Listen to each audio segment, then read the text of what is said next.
This is Atomic Shinobi, and today I'm going to narrate 8th part of What If Naruto Was Trained by an Assassin. If you enjoy this video, please like, share and subscribe to this channel. Now wasting no time, let's start the story. Slumping into a chair in the hotel room she was permitted to stay in while Kusa and Konoha negotiated, Karen let out a cry of boredom.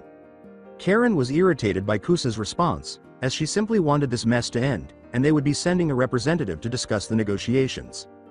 Because of her status as a potential defector and consequently current political prisoner, she was confined to this hotel room for the most part, unable to leave save for short stays and always accompanied by a shinobi escort. The one silver lining was that Team 8 had had the opportunity to pay her occasional visits when they weren't occupied with training. That had made her day a lot happier on multiple occasions. With a quiet groan, she observed another lovely day outside and realized she was stuck in this place. She closed her eyes, tried to relax, telling herself that if everything went according to plan, she would have plenty of time to visit this village. She snapped out of her reverie and sat up when she heard a knock at the door. She said, "Who is it?" The person at the door said, "Tora, Karen.san. The fire rages while the heart yearns," revealing their Anbu codename and passphrase. Karen said, "Come in," as she watched the Anbu walk in and turned to face her through a mask before bending and raising a tray. "Your lunch has arrived. Word has it that the Kusa representative has also arrived. Later this afternoon, negotiations are probably going to start," the Anbu said, putting down the food tray for her. Karen turned to the food, grinning at that. "Well, that's good to know. I hope they'll reach an agreement that will finally get me out of here," she said as she bowed. "Thank you for the meal." Tora merely gave a bow in return, then departed the room, closed the door, and went back to their station. With a smile on her face, Karen took a seat and looked at the big bowl of ramen in the middle of the tray. Ichiraku was the best ramen, and Naruto was correct. In another scene, Shikamaru scowled while examining the components before him, then let out a grunt as he lowered himself into a push-up and raised himself back up.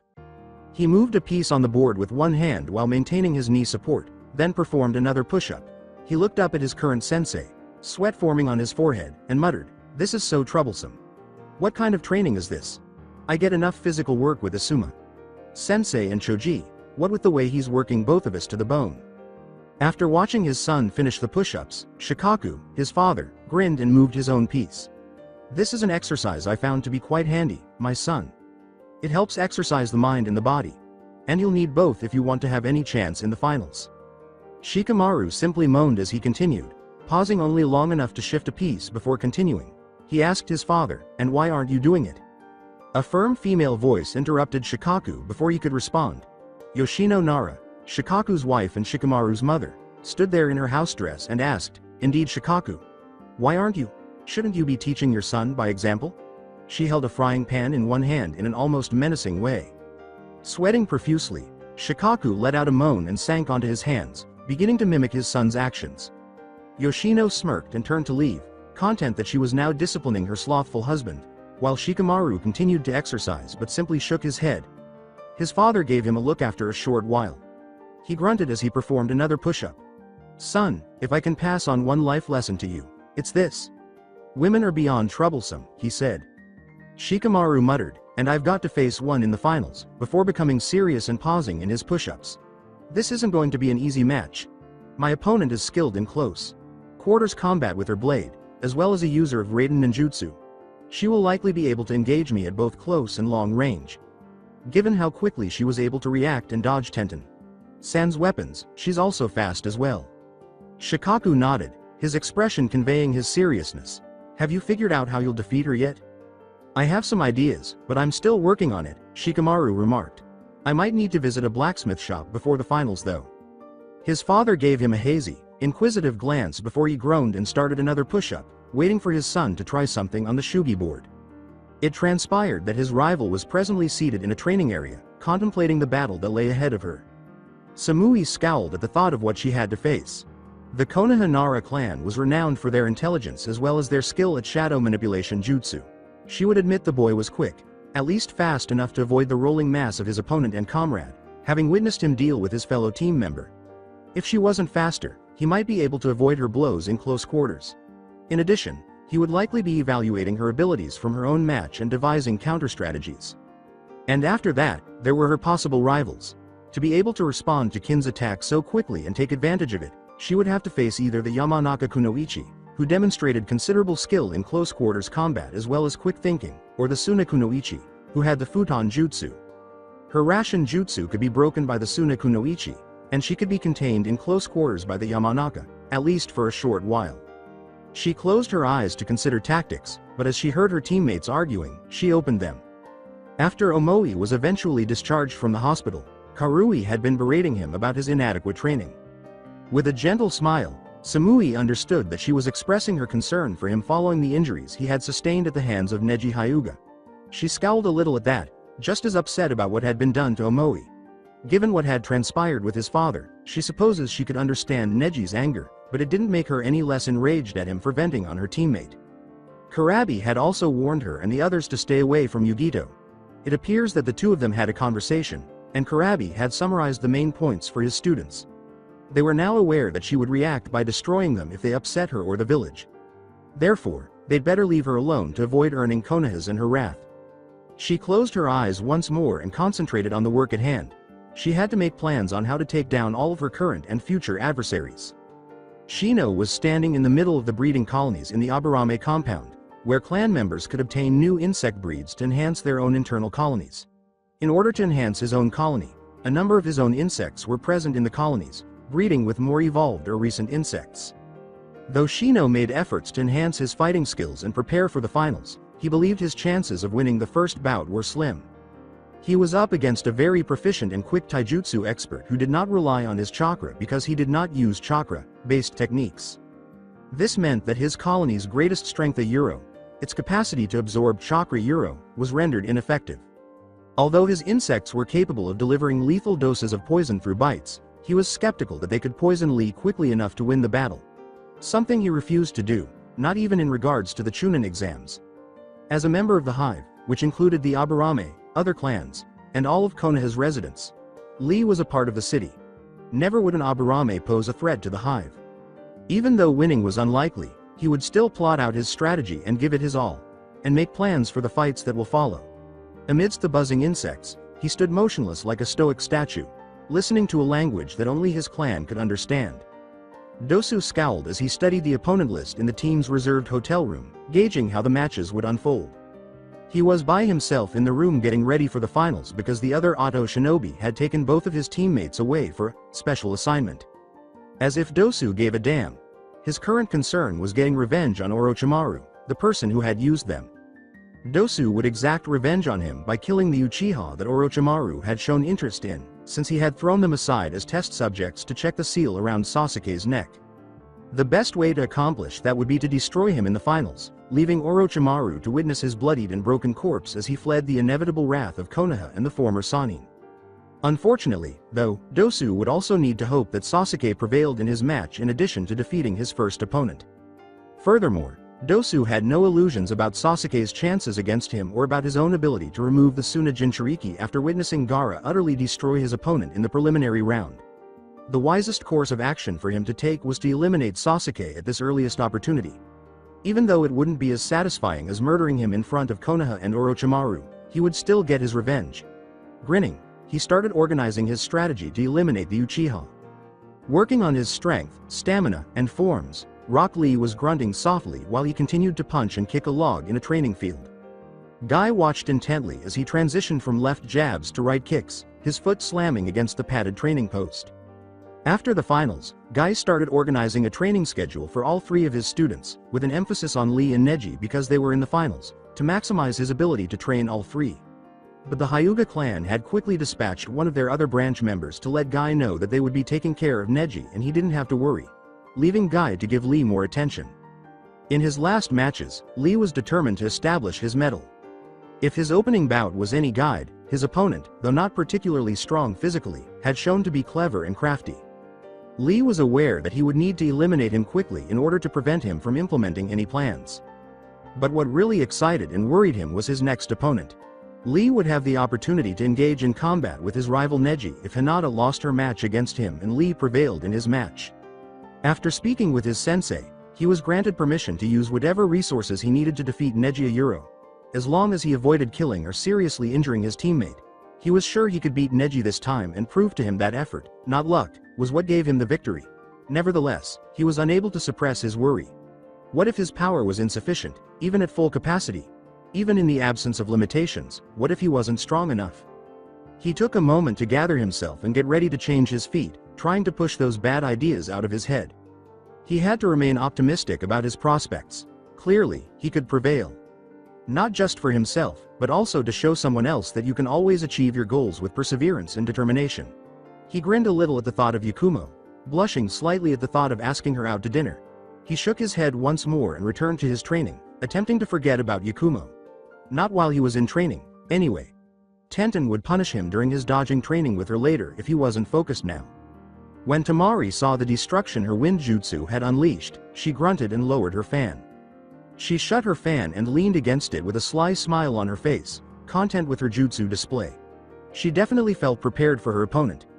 If she had to engage in combat with her opponent at all. If the plan her sensei had told her about was to go through, there was a good chance her match would not occur. Nevertheless, she was determined to be prepared for battle. Additionally, she had ensured that she had researched her initial opponent. The girl was a Yamanaka, and from years of observing and researching the Konoha clans, they knew just enough about the capabilities of that clan. But the way her opponent used weapons Tamari hadn't heard of Yamanaka using, at least not in recent memory, made her a bit of a wild card. But Tamari believed she was superior to the girl in two ways. Her fighting technique appeared to center on using her senbon or kusarigama to divert her opponent long enough for her to use her clan jutsu against them. Tamari believed that she could easily neutralize both of those weapons with her wind jutsu, dispelling the senbon and keeping her away from the kusarigama. The girl would be forced to fight in the manner that Tamari desired. The second benefit was that she had witnessed the girl chatting to the pink-haired bitch with whom Tamari had engaged in a prelim fight. Recalling the fear and terror that girl had inflicted upon her with that genjutsu, Tamari trembled and clenched her fist. Since then, she had been unable to get a good night's sleep because she was afraid the vision would materialize. Nevertheless, it seems that Sakura and Ino were close friends. That is to say, Ino would be enraged and would battle her with a heart full of vengeance. And Tamari would use that as leverage to defeat her. That would leave her facing Kumo's Kunoichi with the massive chest, or the Nara. Naras were known for their strategic and tactical thinking, and it appeared that the Kumo Kunoichi shared this trait, so she would need to plan carefully. It would be difficult to fight them, but she knew she could prevail. She would then withdraw from the competition. If the matches continued that long, she was certain her brother would be her next opponent. And she was not going to fight him for anything. At all. The monster that covered her brother, known as her brother.no, was a ruthless creature that would murder her for no other reason than breathing incorrectly. Wiping perspiration from her brow, she closed her eyes once more, banishing from her mind the image of the small boy who had stared up at her with wide eyes. She wanted to be ready for anything, so she prepared to resume training. Neji won the fight in the Hyuga manner when he blocked another blow from his opponent and slammed his palm into the other Hyuga's jaw. His opponent dropped.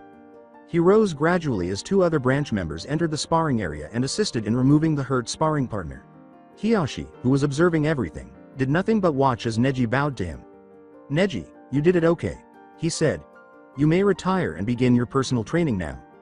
Neji bowed his head and said, "Of course, Hiyashi-sama," before exiting the room. Hiyashi just stood there, taking in what he had witnessed and wondering what might come next. His nephew was exceptionally talented at Euro, far too talented for a typical Hyuga clan member from the branch. He had already shown that he was capable of using one talent that the main family usually possessed. With the best tutors in the clan at his disposal, Hiyashi started to wonder how strong he would have been if he had been a member of the main family. However, those queries amounted to mere conjecture. Neji's fate had already decided that he would join the branch and nothing else.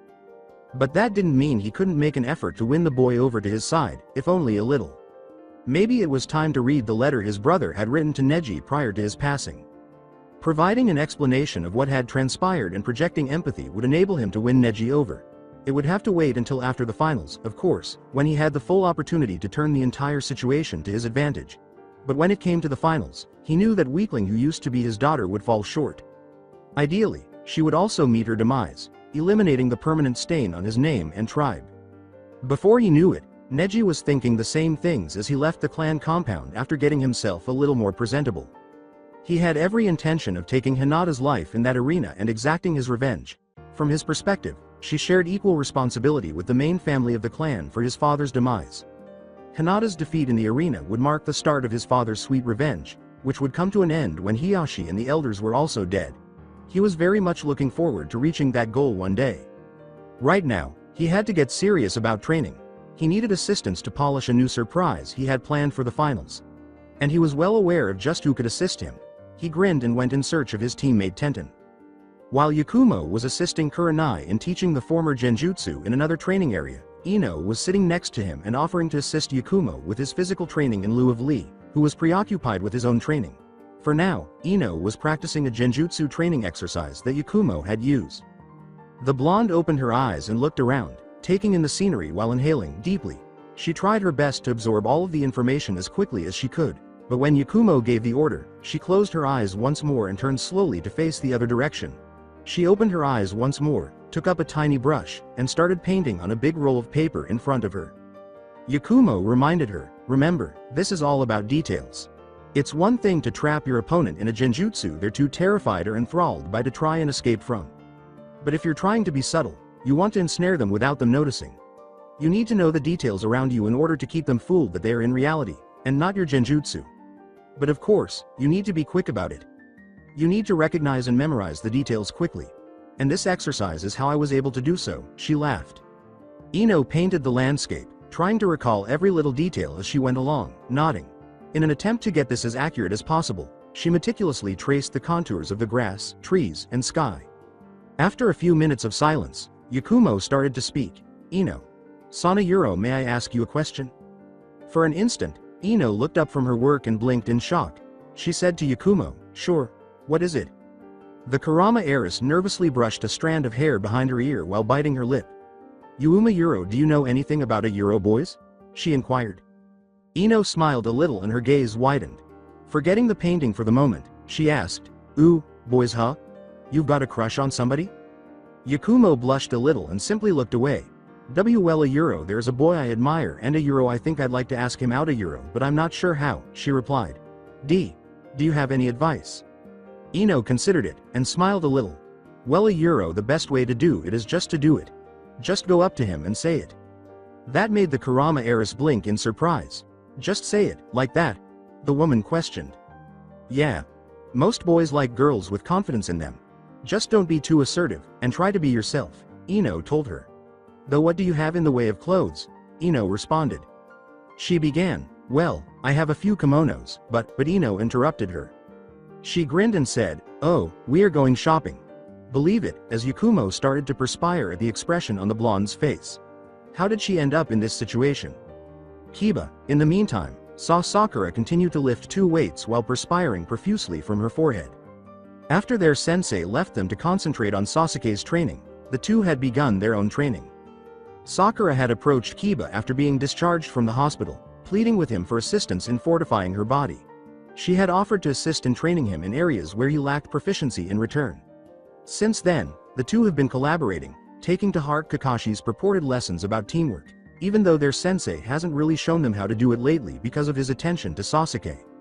He let out a groan and looked back down at the scroll in front of him. "I'll never be able to understand this crap," he said, shoving the scroll aside. "This is just not my thing." Sakura hesitated and then lowered the weights, panting and trembling a little. "It's important to dispel genjutsu," she stated, dabbing at her perspiration on her forehead. "You will need to make sure you fully understand how to detect and dispel genjutsu of all kinds."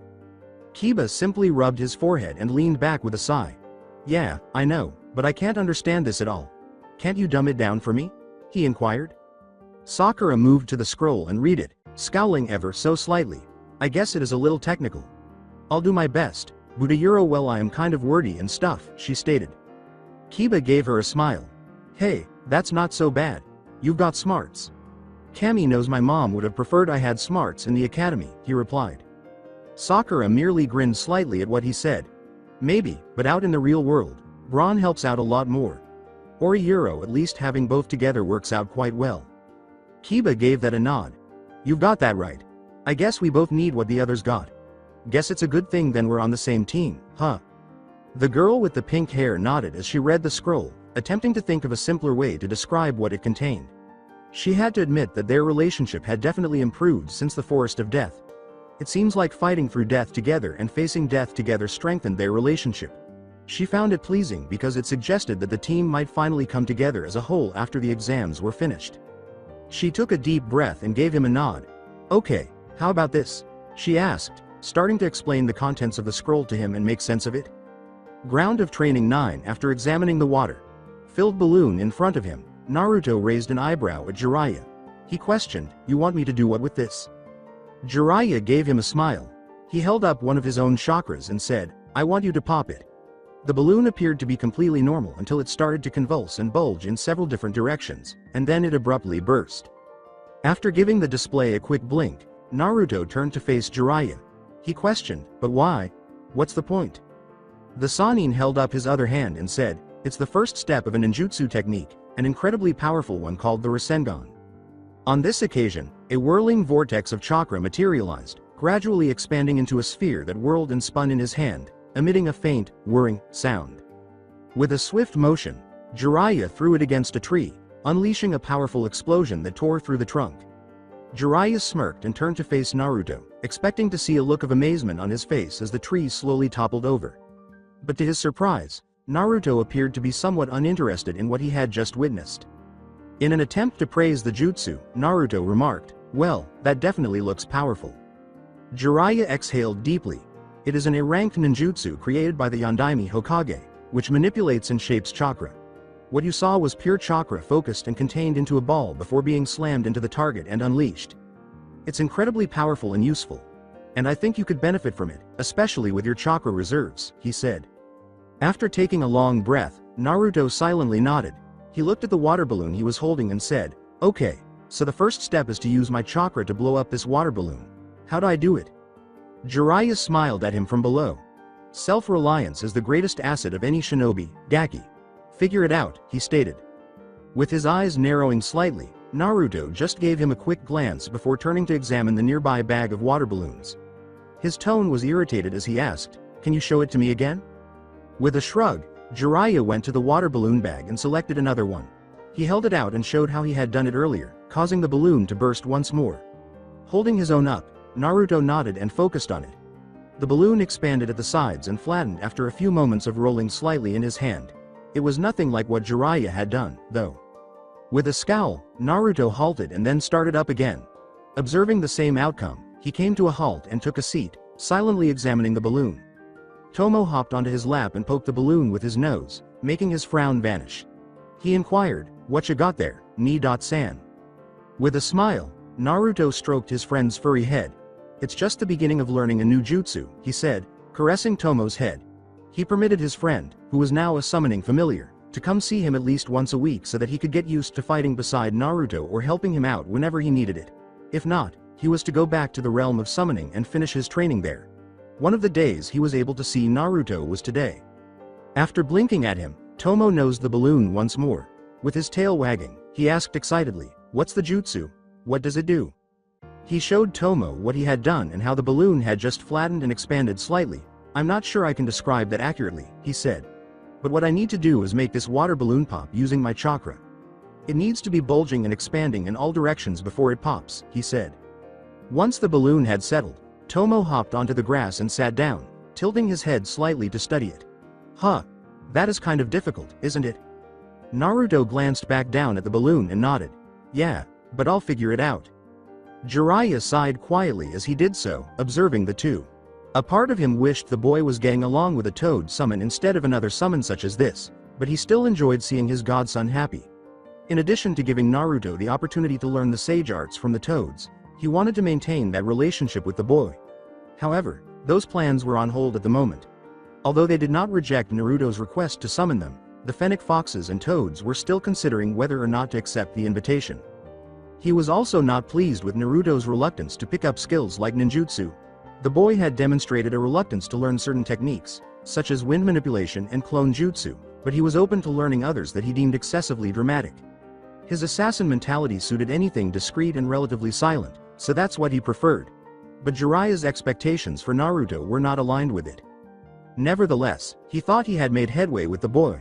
They had conversed during his training, and he felt that he had bonded with the boy by taking advantage of Naruto's cheerful and deviant mask. It had not been simple, though, with Anko watching his back all the time.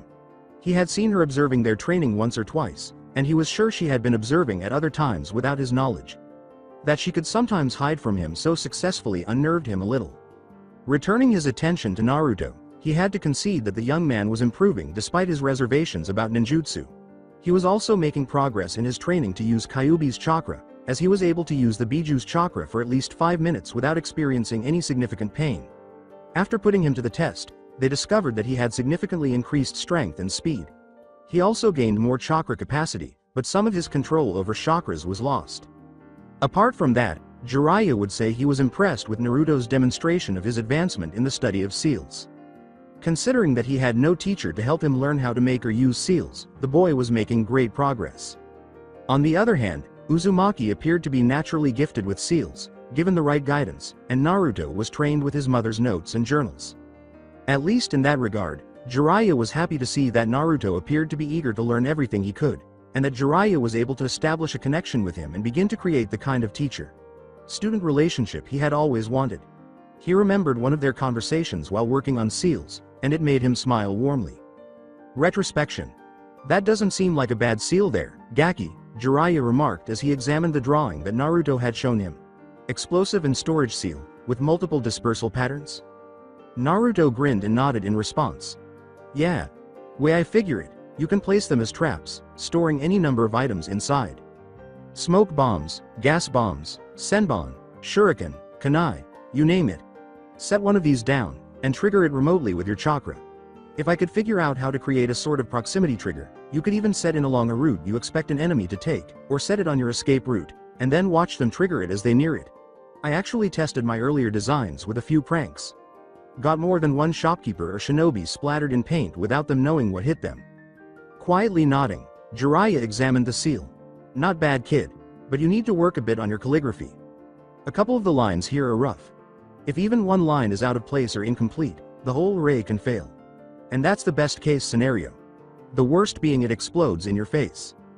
With a glance at his work, the blonde Jinchuriki nodded in agreement. I know, but it's hard for me to get good brushes most days. Shopkeepers have to sell to me because I'm a shinobi, but that hasn't stopped them from selling me some less than pristine goods, Naruto said softly. Jiraiya frowned at that, deciding he would have to speak with the shopkeepers for a bit, then grinned as a thought occurred to him. He pulled his own set of calligraphy brushes out of a pouch and said, well then, how about this? You can use my set, while I make sure you're able to get a good supply from now on. That startled Naruto, who then carefully accepted the brushes with a blink. Wow, Euro, but why are you just giving them to me? He inquired. Because you're my student, and as your teacher, I need to make sure you train as hard as possible. The best way to make sure of that is to make sure you're well equipped, he said with an infectious grin. Go ahead and see how much better they are, he replied. Jiraiya could only smile wistfully as Naruto nodded and went to work, recalling how she had seen Kushina and Minato collaborate, examining seals, comparing notes, and sometimes making fun of each other's work. Seeing their son walk in their footsteps and knowing that he could assist him in doing so warmed his heart. However, none had appeared to be as committed to learning Fuinjutsu as Naruto was. He cleared his throat to attract Naruto's attention, deciding he wanted to discover the reason. So what makes you so driven to learn seals? That's one of the hardest shinobi arts to master, you know, he replied. With a slight shrug, Naruto looked up at him. My parents both were seal masters, so learning about them and mastering them is a way to get closer to them. But you'd know that, 'cause you trained my dad, right? He inquired. Jiraiya frowned and nodded, believing Sarutobi had given Naruto too much information about his parentage too soon. However, what was done, and he was powerless to undo it. A tiny twinge of guilt started to creep into his heart as he winced mentally at the thought of how Naruto might respond if he found out he was his godfather. As Naruto went on, he found himself transported back in time. His voice quiet but determined, but I guess the real reason I want to is because I made a promise to a friend. A promise I can only keep by mastering Fuinjutsu, he said. I want to help them, and anyone else like them. Jiraiya moved to Naruto's side and clapped his shoulder, nodding softly in understanding. Well then, there's no time to lose, is there? He responded. Flashback comes to an end unfortunately, that was one of the few instances in which they had been intimate. For the majority of the remaining training, Jiraiya's persistent inquiries about the assassins and Naruto's lack of interest in ninjutsu kept him somewhat formal and distant. Questions that frequently led to arguments, but Jiraiya was always quick to cut them short when things looked like they might get out of control. Getting into a heated argument would be the quickest way for him to lose Naruto, and he didn't want that to happen. A yip of excitement pulled him from his contemplation. "That's it, Ni-san. You're doing it." His eyes grew wide when he turned to face Naruto and noticed that the water balloon was beginning to swell in a few scattered spots.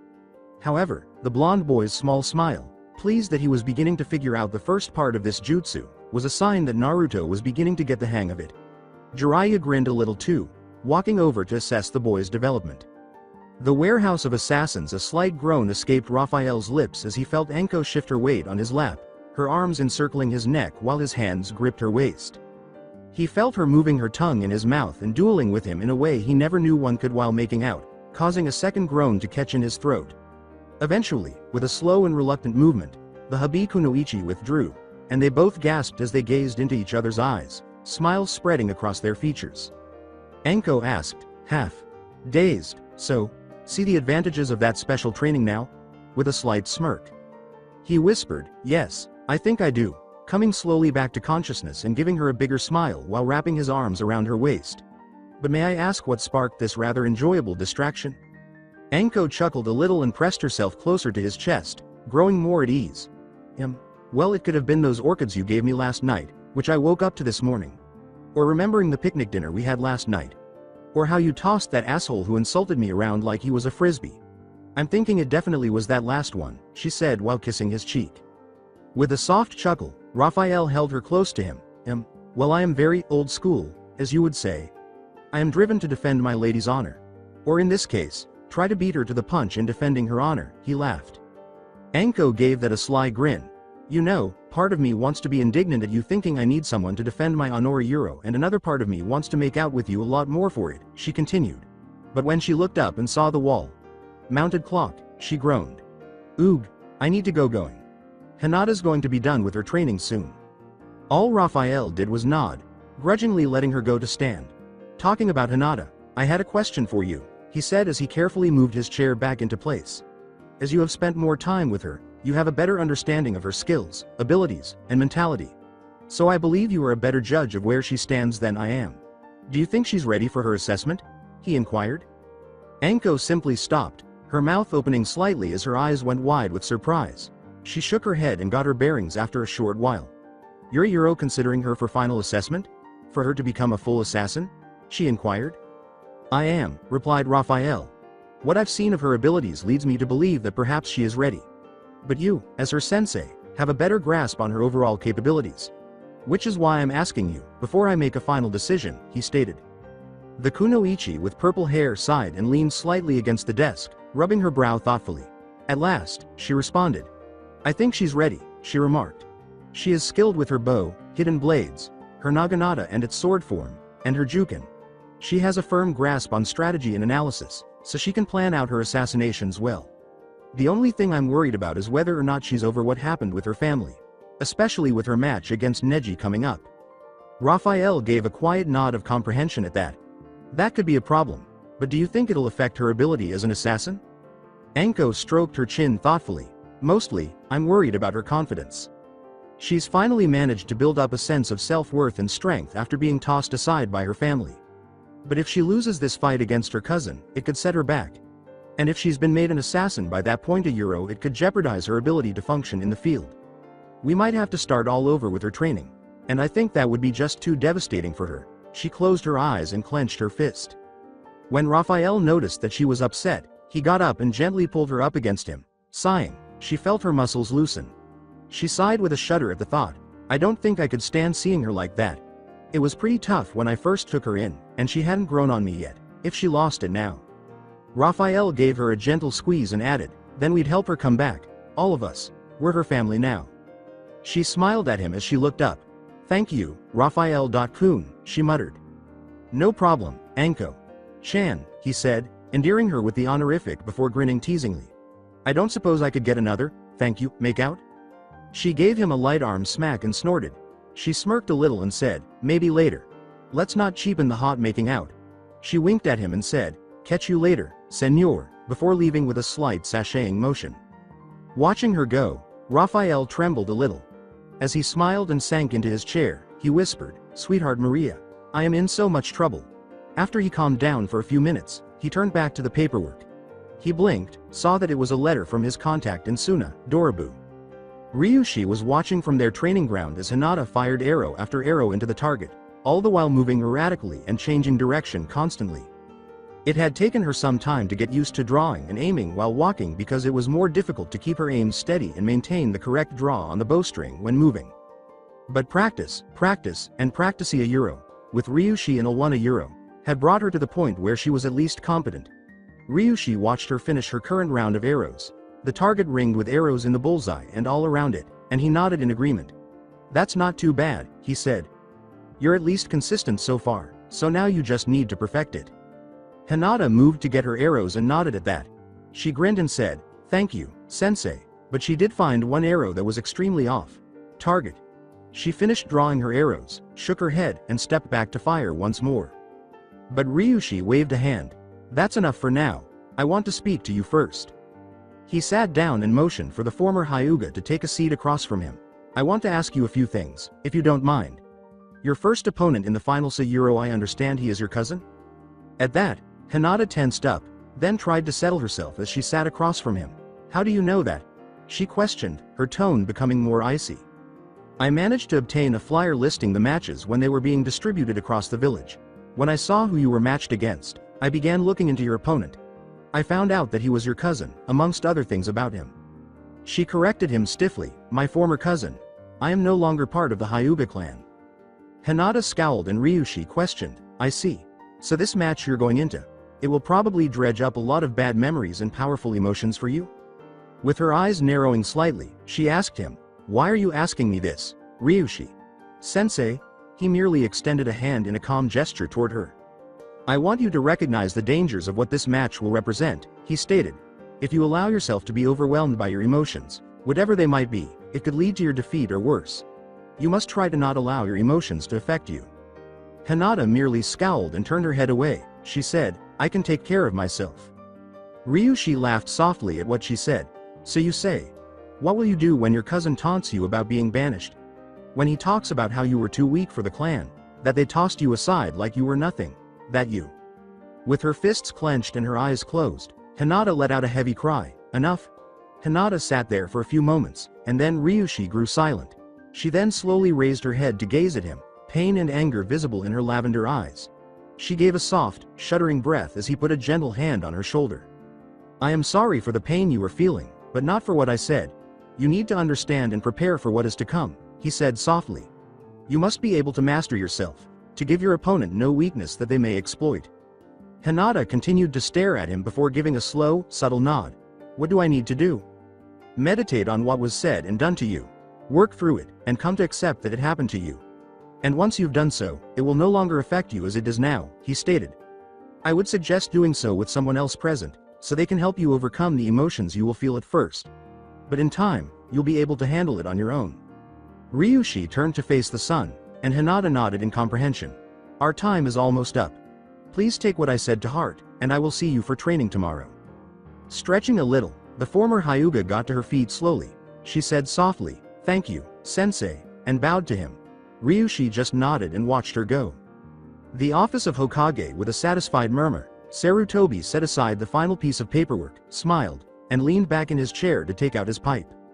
With everything that had been going on, it appeared that he had finally had time to unwind. The negotiations with Kusa and the additional issue of Orochimaru's presence made the already stressful Chunin exams even more stressful. Not to mention getting ready for one of the few occasions when Konoha's security might be compromised at Euro, the finals. With so many foreigners coming into the village, the shinobi had to stretch themselves thin to keep an eye out for possible infiltrators and other threats. He smirked and started puffing on his lit pipe. Then, he closed his eyes, sighed, and turned to face his left. "What is it, Raphael.San?" he inquired of the person in that position. The assassin mentor said, "I apologize for interrupting you, Hokage Sama, but I had some important things I wished to discuss with you. I would have waited till tomorrow, but one of the topics is potentially very important for Konoha's survival." Sarutobi just sighed in irritation and gave him a weary nod. Then, he questioned, "What is this new threat?" After taking out a scroll and unfolding it, Raphael opened a folder containing documents. He unfolded this and arranged the various documents. This is all information I've been looking through since my return from Nami and Mizu, he said. Some of it was sent to our warehouse while I was away, others have arrived since then. What I've noticed is some patterns that I find disturbing. Raphael leaned forward as Sarutobi spoke. This is information from informants across Hai no Kuni, as well as the few I've established in some of the other smaller countries in Kei's no Kuni. They all mention recruiters doing their best to remain anonymous as they gather together missing nin or disgruntled shinobi from various countries and villages. They're directing these rogue shinobi towards the northern countries, and there was mention in a few of the reports of an Otogakure no Sato. I even received a report from Zabuza Momochi that provided the most information. He and his followers were approached by someone from this new village. They tried to recruit him to the village, giving him specific information. He declined the offer, but sent the information to me. Sarutobi scowled as he perused the reports. Someone recruiting missing nins and other shinobi? How many are we talking about? I cannot be certain, but given the number of these reports, we can theorize that there are dozens that have been recruited, and still are. Maybe more we don't know about. And this has been going on for months apparently, Raphael continued. The elderly Hokage softly tapped the data with one finger. Orochimaru has made an appearance in the village. We have a tentative connection between him and this Otogakure no Sato. And now apparently that village has been recruiting missing nins for some time now. That is worrying news indeed. That is not all of it. My contact in Suna has reported unusual shinobi movements. They've been deploying teams and platoons of shinobi for weeks now, with no sign of any of them returning anytime soon. Two of my informants in Hai no Kuni have reported seeing Suna shinobi moving through the western territories. And the fact that others in the same area have failed to report in at all, I think it is possible they saw these movements as well but were silenced. Add in that joint Suna and Oto shinobi group I ran into on my way back to Konoha, and I believe we are looking at a potential invasion, Raphael continued. Rubbing his forehead, Sarutobi reclined in his chair. Orochimaru infiltrates Konoha, infects a genin with his cursed seal, and this new village tries to kill that same genin. Suna sends their Jinchuriki here to Konoha for the exams, while their shinobi are now entering our country in force. And we've seen at least one instance of these two villages working together. I believe you are right. We're likely looking at an invasion. He raised his voice to indicate the reports. Please make copies of all this information. I want to have my own people look over all of it, and gather the council to brief them on this potential situation. We'll need to prepare for the possibility and ready our defenses. As he assembled the data, Raphael said, of course, Hokage, Sama. The second topic I wanted to talk about was a new lead I found connected to this group we believe Gato was connected to. We have discovered that there is a noble in the daimyo's court who Gato apparently was reporting to. He was the one who helped Gato to acquire several port towns along the Hai no Kuni coast, without the daimyo's knowledge. I believe that this noble is the next link up the chain in the organization that Gato belonged to. My informants have gained information that he has since gained shadow control over some of the port towns after Gato's death. With your permission, I'd like to send one of my assassins to take him out. With a heavy frown, Sarutobi accepted Raphael's new piece of paper containing information. I'm not sure I can authorize that, Raphael.san. This is not some corrupt corporate head or a black market weapons dealer. This is a noble in the daimyo's court, one of his advisors. This group is potentially dangerous, Hokage. Sama. Naruto raised a point about the map we found in Gato's office that worries me, that Gato was helping facilitate an invasion. If that is the case, we need to gather all the information we can and remove the members of this group as we can find them, Raphael continued. The elderly Hokage simply closed his eyes and responded at last, who are you planning to send in? Before Sarutobi could express his disapproval, he continued, Hinata. I believe she is ready for her assessment. And I also believe she is best suited for this particular target, given a favorite hobby of his. With a heavy frown, Sarutobi sat up straight away. Why? He inquired bluntly. The noble in question is Todo Mishiraya. The information I have gathered on him has come from what is well known to the public, and what my informants in the capital have told me. His mansion is quite well guarded, and he would be safe in there from all but the most skilled shinobi or assassin. However, he also is an avid hunter and will go on hunting trips several times a year. And one of those trips is approaching. He'll be outside his guarded mansion, and easy prey. Especially for Hinata with her bow, said Raphael. What's even better is she could stage it to look like a hunting accident, if she was so inclined. This will be her assassination to plan and execute. Sarutobi inhaled deeply, filled his pipe gradually, lit it, and began to smoke while he thought about what Raphael had said. There was silence for a short while before he finally spoke. And you would be there with her, to help her? I'd keep her safe, yes. And I would do my best to make sure nothing is traced back to Konoha. But this is her assassination, not mine, the killer said.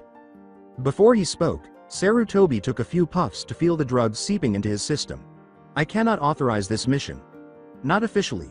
At best, I can authorize a training mission, he stated. Seeing through it, Raphael nodded. Very well. I'd like to authorize a training mission for Hinata and myself. We would be gone at least a week, but we'd be back before the finals, he replied. Sarutobi started writing the authorization on a scroll and nodded. Then here you go. Please get me the copies of that information regarding Suna and the missing nin being recruited before you leave. With a nod, Raphael said, it will be done, Hokage. Sama, before vanishing and leaving the Hokage feeling anxious and frustrated. After about 30 minutes, Raphael had made his way back to the assassin's hideout, where he was greeted by an inquisitive and slightly nervous Hinata. Hinata should take a seat across from Raphael, he gestured with a nod as he made his way to his desk. Hinata sat down and said, what do you need to talk to me about? When Enko had informed her that Raphael wanted to talk to her as soon as she finished training, she had been a little taken aback and uneasy. Taking out the file he had shown the Hokage regarding Todo Mishiraya, Raphael did so. I have a new target for you. I know you're busy training with the Chunin exams, but this can't wait. And I want you to handle him because I feel you are best suited for this mission. As Hinata took the file and began to go through it, she blinked and nodded. She halted almost instantly, her eyes widening as she recognized her target's identity and line of work. She began to recognize the name. You want me to kill this man? He's a noble in the daimyo's court. Wait, Todo Mishiraya? With a hint of surprise, Raphael said, you know of him? I think he's a business partner of the clan. He was a visitor at the Hyuga Manor on multiple occasions, she stated, her eyes narrowing as she went through the whole file. And he apparently was aiding Gato as well. This is why you want me to kill him. At that, Raphael gave a nod. Yes. We have a 1-week period to end his life, as well as steal any relevant information in his mansion that connects him to Gato and whatever the organization they both are a part of. I will be going with you because this is your assessment, he replied. Hinata snapped to attention at that, taken completely by surprise. She said to him, my assessment? This is my assessment? Yes, it is. I've been watching your progression and listening to Enko's own reports as well. I believe you to be ready to try and become a full member of the Brotherhood. But if you do not feel you are ready, please tell me now. I will postpone your assessment and assign another to kill the target. Raphael replied as he gazed at her. Do you believe you're ready? Hinata could only stare at him in shock for a moment before speaking slowly. This seems a little abrupt, she remarked. I mean I wasn't expecting to be considered for at least another half year at least, if not longer. At that, Raphael chuckled softly. To be honest, I was impatient to become a full assassin. It is good that you are questioning your readiness. It means that you are not overconfident. But do you honestly believe that you can plan and execute an assassination all on your own? Hinata took a few moments to consider it, her eyes downcast. At last, she raised her gaze to respond. I think I'm ready, yeah, she eventually uttered. I know I still have things to learn, and that I have room to grow and improve. But I do believe I am ready for this, quietly she replied. Raphael gave her a smile. He pointed to the file still in her hand and said, then pack what you need. We'll be leaving tomorrow for the capital. And make sure to study the file on the target, so you can begin planning and preparing. Hinata stood and closed the file, nodding. She bowed and said, thank you, mentor, before turning and leaving right away, her head swimming with ideas about her new circumstances. Taking a deep breath in the warehouse, Raphael pulled a new scroll to him and started copying down the details regarding Suna and the missing nin, to give to the Hokage before they left. After 3 days as he made his way home, Naruto sighed with exhaustion and stretched out his arm muscles. He was not only sore and exhausted from his training, but he was also nervous. Raphael was concerned about what would happen when Hinata and him left for Hinata's evaluation. He was aware that the target was someone who was well hidden and could get them into a lot of trouble if found out. As the finals approached, he was starting to feel nervous too. There were less than 2 weeks remaining before the Chunin exam finals. He turned a corner and entered an alley, but he hesitated when he sensed a sudden, murderous intent. He forgot his fatigue and soreness as he reached back, drawing his sword swiftly, and taking up a prepared stance. There was a moment of silence, and then sand shot from the end of the alley towards him. With his eyes widening, Naruto leapt back and directed chakra into his ninjutsu. Before he slashed his blade towards the sand, a cyclone of wind formed around it, sending wind shooting from the blade, cutting through the sand and scattering it everywhere. Before taking his position, Naruto slashed down the alleyway once more. A brief period of silence was followed by the approaching soft sounds of sandals. Gaara emerged from the shadows, the sand whirling around him. Uzumaki. You are like me, and yet not like me. You are a monster like me, yet you pretend to not be one, allowing yourself to be weak. With a frown, Naruto tried his best to watch Gaara and the sand swirling behind him. He yelled, "What the hell are you talking about? You are like me, in that you are a Jinchuriki. You hold a monster in you, and thus you've become one, like I have. But you allow yourself to be weak, letting people into your lives. You pretend that you are something else, that they mean something to you, that they will not try to destroy you when they truly realize what you are," Gaara stated. With a fierce snarl, Naruto clutched his ninjutsu. "They wouldn't abandon me. They've known the truth about me for a long time, and they haven't tried to kill me yet," he stated. "I thought as you did, when I was young and foolish," Gaara replied. "I believed that there was someone who cared about me, who saw me as a person. And then he tried to kill me, and told me what I was to him. That I was nothing but a monster to him, that he wanted to kill me. I realized in that moment, as his blood stained my sand, as he blew himself up trying to take me with him, that there is no such thing as family. No such things as friends. That the only thing that matters is myself, and my survival.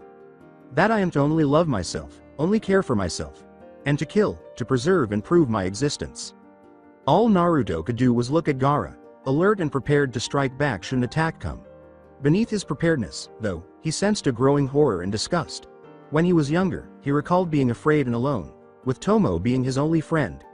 Might things have turned out this way for him if Raphael, Anko, Yugito, and Hinata hadn't entered his life?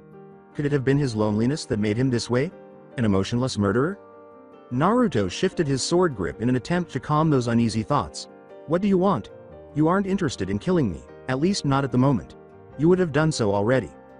I want to know why you are allowing yourself to be weak. You could prove my existence, if you stopped weakening yourself worrying about others, and fight only for yourself.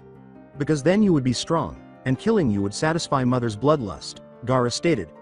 "Perhaps if I killed those close to you, you'd finally understand, and fight me with true strength." Naruto's resolve stiffened upon hearing that threat against his friends and his family, and he glared back at Gaara. "You want to see my true strength? Fine then. I'll show you what happens to those who threaten those close to me. Because there's one thing you don't truly understand, Gaara. I will never stop fighting to protect those close to me. You can knock me down, cut me, stab me, leave me broken and bleeding, and I'll still stand back up and fight to my last breath to protect those close to me. You'll never have that strength, fighting for yourself, because when someone pushes you to your limit, you won't surpass it. You'll cower, try to flee, and beg for your life, not wanting to die. Because you have nothing to live for but yourself," he growled. "So you want to see my true strength? I'll show it to you, when we face against each other." Gaara noticed Naruto's fervor and determination, and a deep, maniacal smile gradually crept across his features. He said, "We will see, Uzumaki. We will see," as he retreated gradually and vanished back down the alleyway. After observing him vanish, Naruto lowered his sword and let out a deep, trembling breath before collapsing against a wall. Kyuubi said to himself in his head, "I'll admit, I'm impressed you showed such resolve in the face of almost certain doom." "Yes, thank you," Naruto replied with a hint of sarcasm, closing his eyes. "Any fight we end up having is going to be bloody and lengthy." Taking one last look, he created a gang of shadow clones and dispatched them to alert his friends before leaving for his apartment. Dosu smirked to himself as he slowly slipped over the wall and into the deepest shadows of the streets and alleyways of the Uchiha district. As night fell and the people vanished into their homes, one shadowy figure approached the Uchiha district, sneering to themselves as they saw the walls and the fan emblem of the Uchiha clan decorating said walls. The security was formidable, but Dosu was confident that he would at least be able to reach Sasuke Uchiha's home and slaughter him in his sleep. He smirked as he carefully moved from one shadow cast by a building to another, heading to the clan head home. He knew he had to be careful, as shinobi members of the clan had been patrolling the district constantly, ever since the death of their former clan head and other members of the clan. He knew this would be the hardest part, finding his target's bedroom and slipping in undetected. Tensing himself, he started to step forward, only to stop when he felt the cold steel of a blade against his throat. As he got closer to his destination, he felt his anticipation and adrenaline start to rise as he crouched down in an alleyway and studied the house. The blade jerked slightly, forcing him to stand. I don't appreciate foreigners sneaking into my clan's home, especially when they're armed, a cold female voice said from behind him. The question is, are you here on your own, or on someone's orders? With a barely concealed growl, Dosu attempted to turn to face whoever was holding him, but the blade jerked, severing the fabric around his neck. The female then spoke again, I'm waiting. Silently, the Auto-Genin sneered, getting ready to channel chakra all the way down to his bracer. It's not that important. The important thing is that you won't be able to stop me, he declared, getting ready to blast sound waves out of his bracer. Dosu tried to scream, but before he could, a second blade went right through his arm, severing it below the elbow. Then, the blade at his throat reversed, slamming the hilt into his throat, disrupting his vocal cords and silencing him. Dosu tried to breathe, gagging and rasping, but a second blow to the back of his head rendered him unconscious.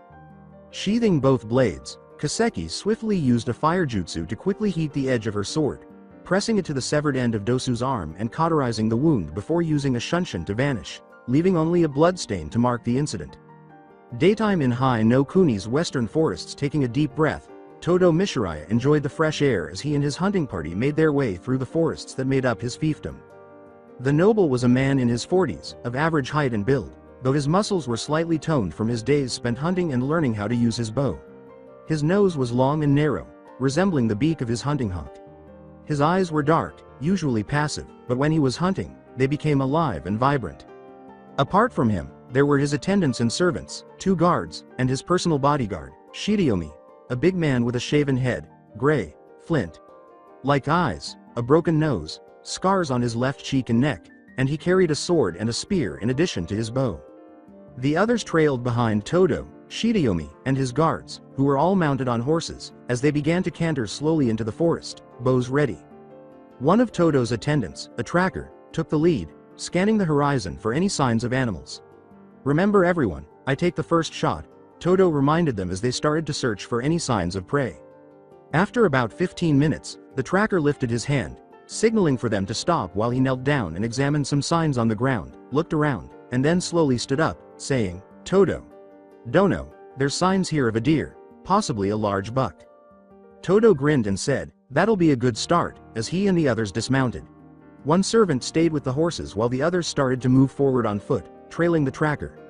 However, none of them saw the figure that was crouching in a tree, concealed by a high hollow and the shadows cast by the leaves. The figure observed them intently, waiting for them to pass before moving slowly and hopping to another tree. The tracker soon stopped once more, looking over a mound of droppings, and then he stood up once more, grinning. Todo. Dono, they're not even an hour old. Pointing in the direction that the buck appeared to be going, he said, he is close. The group followed the tracks, keeping an eye out for any sign of their prey. The sounds of the forest around them subsided as they got closer, the animals becoming wary of them. Sunlight flickered through the tree trunks, illuminating patches while shrouding the remainder of the forest in shadow and darkness. Half an hour later they discovered the buck, a big one grazing on some grass. The group instantly knelt, silent, while Todo silently gestured to various members of the group where they should go. Slowly, they started to take position, making a semicircle around the deer, bows drawn and arrows nocked, but no one raised their bows as Todo took his time. Todo drew back the arrow slowly as he aimed, anticipating the kill. He tensed, ready to release the arrow, just in time to see one of his servants trip over a twig.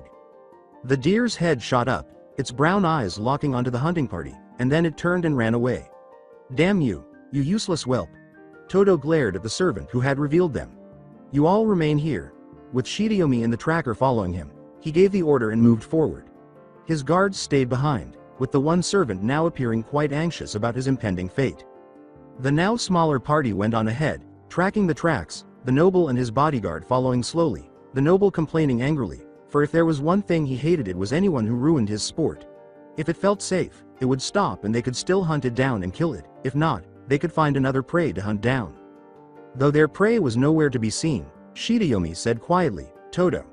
Sama, in reference to the report you requested prior to our departure, I have some news.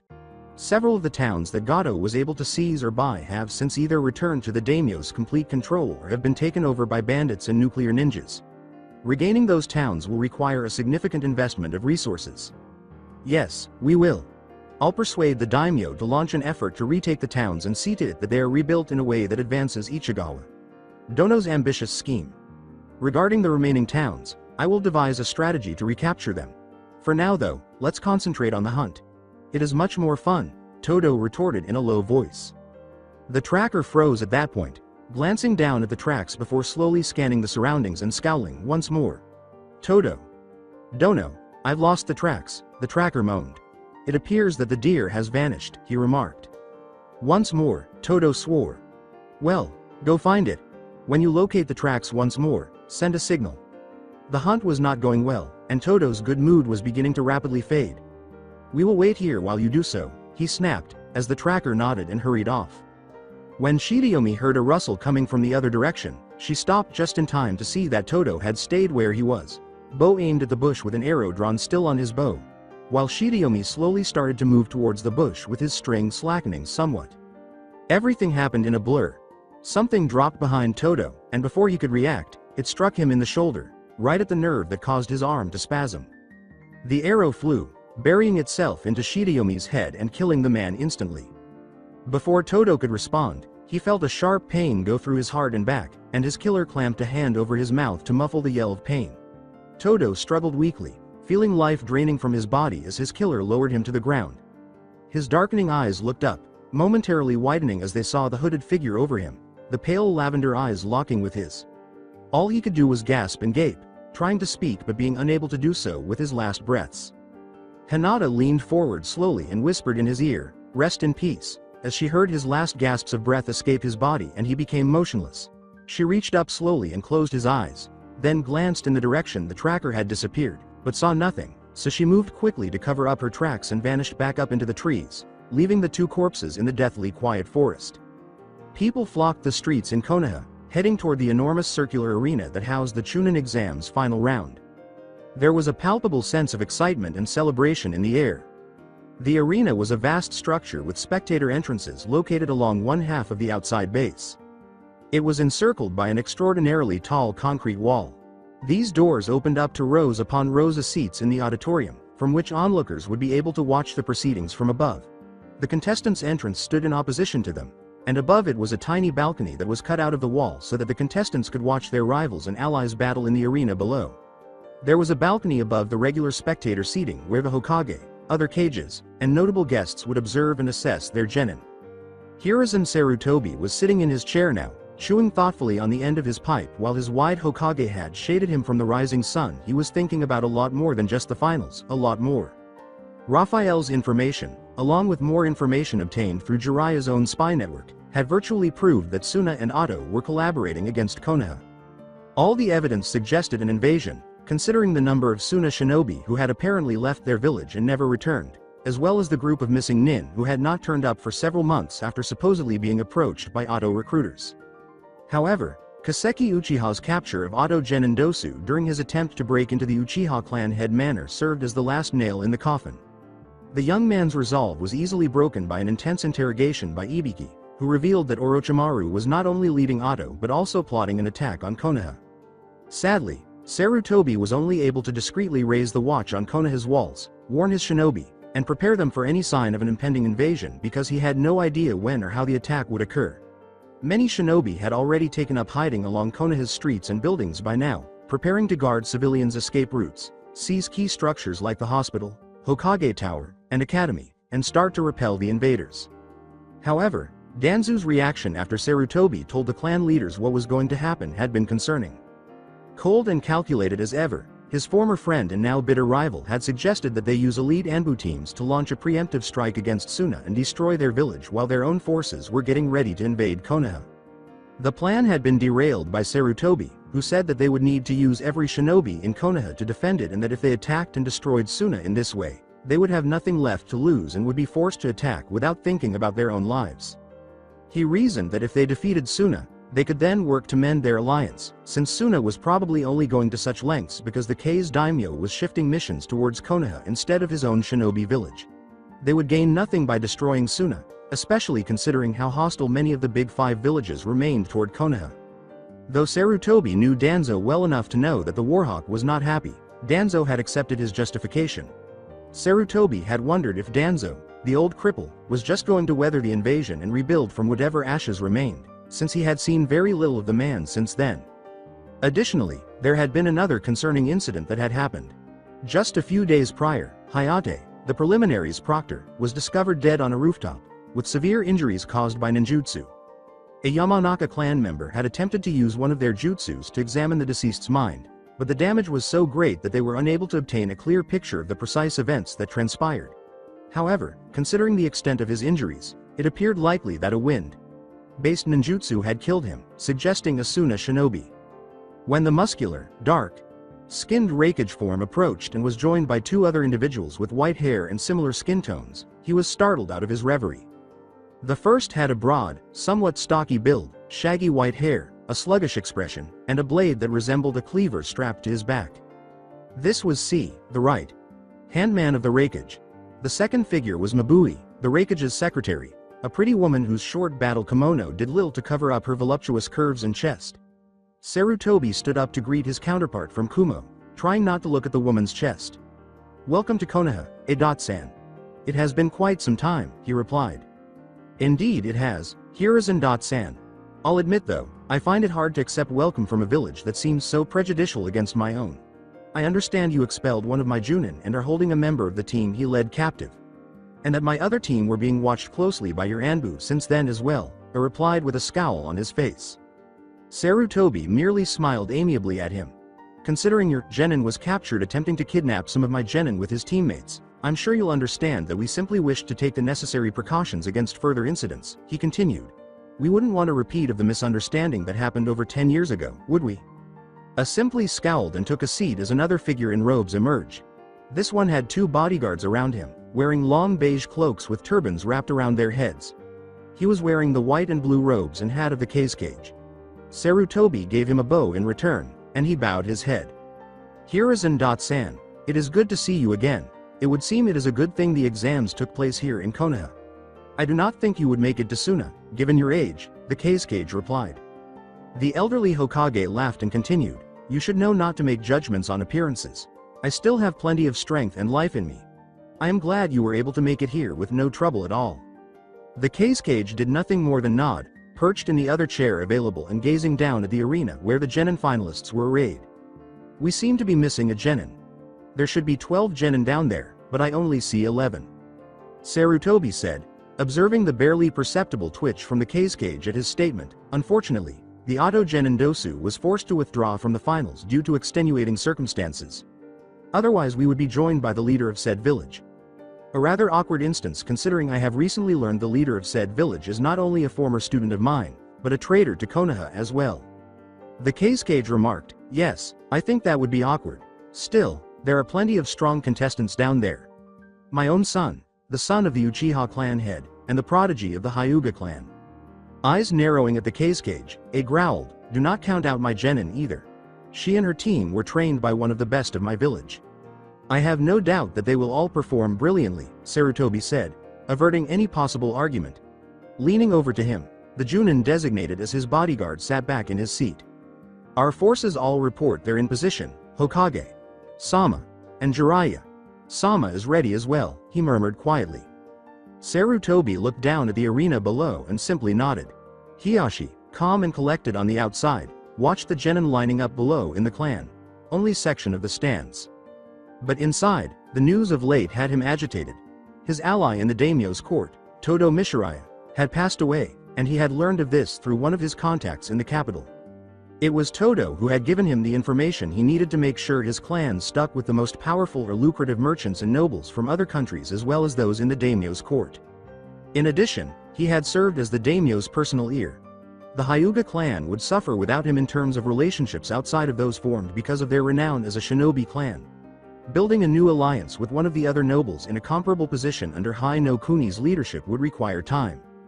His gaze swept over the line of genin, confidence brimming as he looked for his nephew, the representative of the Hyuga clan in this matter. He was confident that Neji would perform well, gaining the respect, prestige, and power of the clients present to see this happen. To witness the strength of the villages competing in the Chunin exams, nobles and representatives traveled great distances. Success brought honor, missions, and money not only to their villages but also, if they were from a clan, to their clans. His gaze shifted down the line, and he grinned slightly upon seeing his banished daughter. Right now, All she was wearing was a tan cloak that covered her face and head. Her eyes darted around the throng before locking on him. He was surprised to see hatred and rage instead of the intimidation or fear he thought she would be experiencing in those eyes. He scowled a little as her gaze shifted elsewhere. Resolving to support himself after that uncomfortable moment, he leaned toward Hanabi. "Watch closely, Hanabi. You will see why Neji is one of the strongest in the clan. You would do well to learn from his fights. Especially this first one," he stated. "Of course, Otou.san," Hanabi stated, her eyes cold and her face expressionless.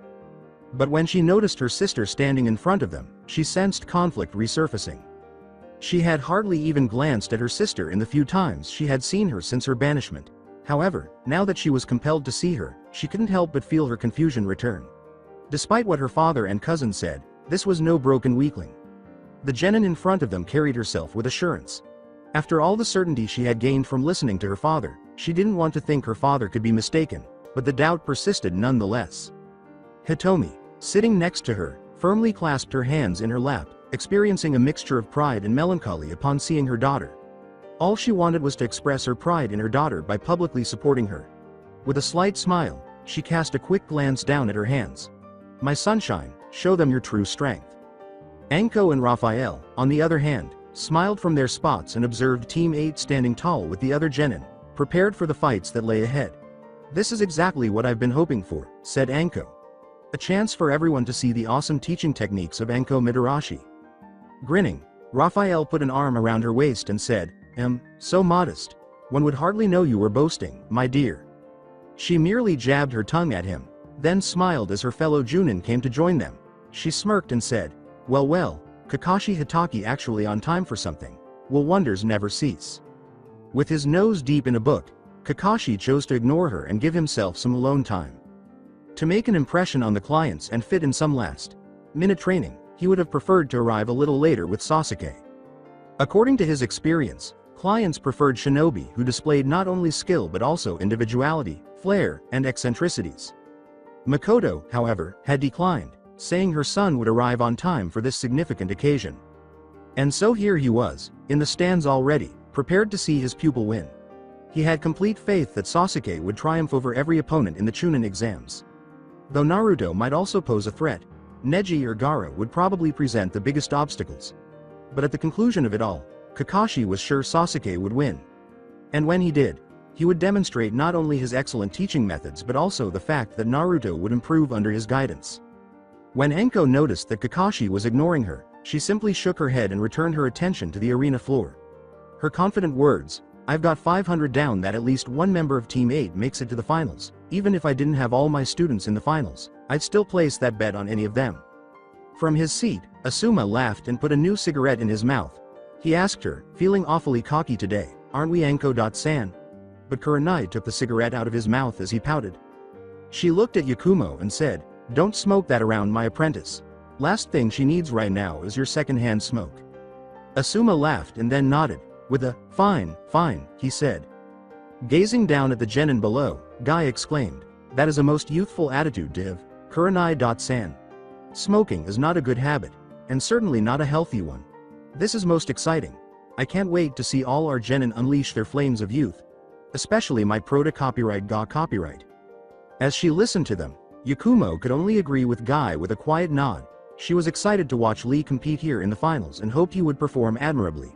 She supported him by adjusting her green kimono, blushing as she did so. Sitting close by were the other genin of the Konoha 12, all of them excited to support their comrades. They were all busy starting their first snacks, waiting for the finals to start, since Choji had brought enough for everyone. But Tenten's enthusiasm for one of her teammates was a little less. She would acknowledge that during the academy, she had a slight crush on Neji and had been thrilled to be a member of his team. However, she had always put professionalism first, prioritizing her role as a kunoichi over her identity as a girl. Neji, in his own way, had praised her for her accuracy and skill with thrown weapons, and even with weapons not typically intended for throwing, so this had at least gained her some respect. Though Tenten had relished his compliments, she soon came to dislike certain aspects of Neji. His treatment of anyone he deemed inferior, his incessant preaching about fate, and his constant disdain of Lee's attempts to demonstrate that he could be a strong and powerful shinobi even without ninjutsu or genjutsu had worn away at her previous crush. She still held Neji in high regard as a talented shinobi, but she had few other good things to say about him. In the month that separated the exam sections, he had come to her to ask for help with his training. Though, considering how he supposed her to, demand might be more accurate. She had initially reluctantly complied with his request out of frustration but still wanting to support him as a good teammate. But while she was preoccupied with Lee's training, things escalated when he approached her and requested her assistance. She refused to back down from a promise to assist Lee. Despite his displeasure, Neji had to accept her decision and even made a few subliminal jabs at Lee and his chances of winning. Tenten felt torn between wanting to support Neji and be a good teammate and wanting him to experience some humility at the hands of a stronger opponent as she watched the genin in front of her. All she could hope for was that, if that opponent wasn't Hinata, he wouldn't seriously harm or even kill her. The finalists faced the throngs of onlookers as they stood erect in the arena. They were just standing at attention, waiting for their orders, with no particular arrangement in mind. To varying degrees and for different reasons, though, they were all filled with nervous energy in their bodies and hearts. The Hokage nodded to the Junin who was standing in the arena as the seats filled and the time approached. This shinobi chewed on a senbon and had nearly the same outfit as Hayate, with the exception that his forehead protector was fastened backwards on his head. He turned to face the genin now and gave them a nod. "My name's Genma, and I'm your proctor for the Chunin exam finals. So listen, and listen well. My word is law, as far as any of you are concerned. I say stop, you stop. I say you win or lose, that's it. No surprise strikes, no whining, no complaining, got it?" he asked. He produced a piece of paper and unfolded it to reveal a revised fighting lineup as they all nodded. Now, due to unforeseen circumstances, Genin Dosu Kinatu will not be taking part in the finals. That means that Genin Naruto Uzumaki, your match against him, will not be taking place. Instead, we're reorganizing one of the matches. Genin Sasuke Uchiha and Genin Gaara will be the final match of the first set. And you, Naruto Uzumaki, will be facing both of them as well, in a three-way free-for-all. Naruto's eyes grew wide as he glanced at Sasuke and then back at Gaara, who was motionless save for a flash of bloody excitement. The Uchiha heir had changed clothes. He was wearing shorts and a black top with the Uchiha clan crest on the back. His right arm was now covered in bandages and an elbow pad. Sasuke gave him a quick glance and a small nod, displaying the same look of surprise as Naruto. Naruto followed suit, inhaling deeply as he started to consider his options and make plans for dealing with the circumstance. When Genma saw that everyone understood, she nodded and put the piece of paper away. The whole stadium could hear him yell, right then. It's time for the finals to begin. The first match is Hinata Mitarashi versus Neji Hyuga. All other contestants head to the observing balcony to wait for your match, he yelled. The other genin started to back off, while Naruto approached Hinata. Good luck, Hinata. Chan. Make sure to kick his ass, he grinned. With a smile and a nod, Hinata turned to face Neji, who returned the favor. The genin rapidly streamed out of sight, through the openings leading to the balcony and the spectator area, as well as the medical areas for injured competitors and spectators. Hinata surveyed the arena in a brief glance from the floor. It was mostly made of rock and dirt, with a few small trees growing along one section of the wall, but otherwise it was completely empty. In the entire arena, that was the only cover. She turned back to face Neji, who was grinning patronizingly. Genma strolled between them, glancing at every competitor. He questioned, "Are both fighters ready?" They both nodded, and he lifted one hand before lowering it. He yelled, "Begin," and leapt back. Reaching up, Hinata grabbed her cloak's collar and pulled it away, throwing it aside. She was wearing her assassin robes underneath, which served as a sign to those who knew of her promotion to the rank of full assassin. She wore a lavender long-sleeved robe top with white trim around the hem of her hood, which was now lowered, and along the front of her robe, with a coat tail at the back. She covered her feet with a zori and wore pants of the same color, tied around the ankle. Articulated metal armor covered her left shoulder and arm and descended to a modified hidden blade bracer that left her fingers free and covered the back of her left hand with a gauntlet attachment. A standard hidden blade bracer, identical in material to her gauntlet and shoulder armor, covered her right forearm. A white sash with long tails encircled her waist, and a belt holding supplies was worn over it, featuring a small assassin emblem as the buckle. Her mother's locket around her neck, her sword sheathed at her side, and her bow fastened on her back completed her ensemble. First of all, Neji was unfazed by her new attire and just kept grinning. Is your change of clothing supposed to signify something? Surely you do not think I will be intimidated by your appearance? Fate decreed you are a loser, a weakling, and nothing you do or say can ever change that. The clan recognized it, and so they banished you. Do you believe you can go against fate? He inquired. After giving him a brief moment of attention, Hinata carefully reached back into her supply belt and withdrew a throwing knife that was thinner and more compact than a typical kunai. She smiled back at Neji and started to toss it up and down, catching it with ease. You know what, Neji? My time away from the clan has taught me a lot of things. I've learned what it means to have people who teach me without sneers and beatings and insults. I've learned how to grow, both as a shinobi and a person. I've seen both nobility and darkness in people both rich and poor. And I've learned a very valuable lesson about fate itself. It's nothing but bullshit spouted by people too weak or too cowardly to take responsibility for their own failures and weaknesses, she said, internally smirking at the slightest flinch in his stance, the barest flicker of fury in his eyes. There's only one fate that is absolute, that is inescapable, and it is death. Death comes for us all. How, when, and why, those are all up to chance, but death, that is the only fate that is certain in this world. Hyuga, she uttered, nearly mouthing the name of her previous clan. Neji took a combat stance and pointed his palms at her. With a faint undertone of venom, he replied, then come. And meet your fate, failure. With a simple smile, Hinata released her left hand and sent a kunai flying in Neji's direction. He cocked his head to one side, only to have his eyes enlarge upon realizing that the throwing knife in her other hand was advancing toward him precisely where he had tilted it. She descended on him with her sword drawn, forcing him to duck and activate his Byakugan in time. He drew a kunai quickly and blocked her blow, the slight pressure of the air blowing dust away from them as their blades met. Neji drew back just far enough to avoid Hinata's side slash as she swiftly drew her sword back. He attempted to jab at her arm, but she blocked the blow with the flat of the blade, sending his arm flying before bringing the pommel down to strike his face. Neji used his palm to block her strike, forcing her to retreat while advancing to attempt a second Juken strike.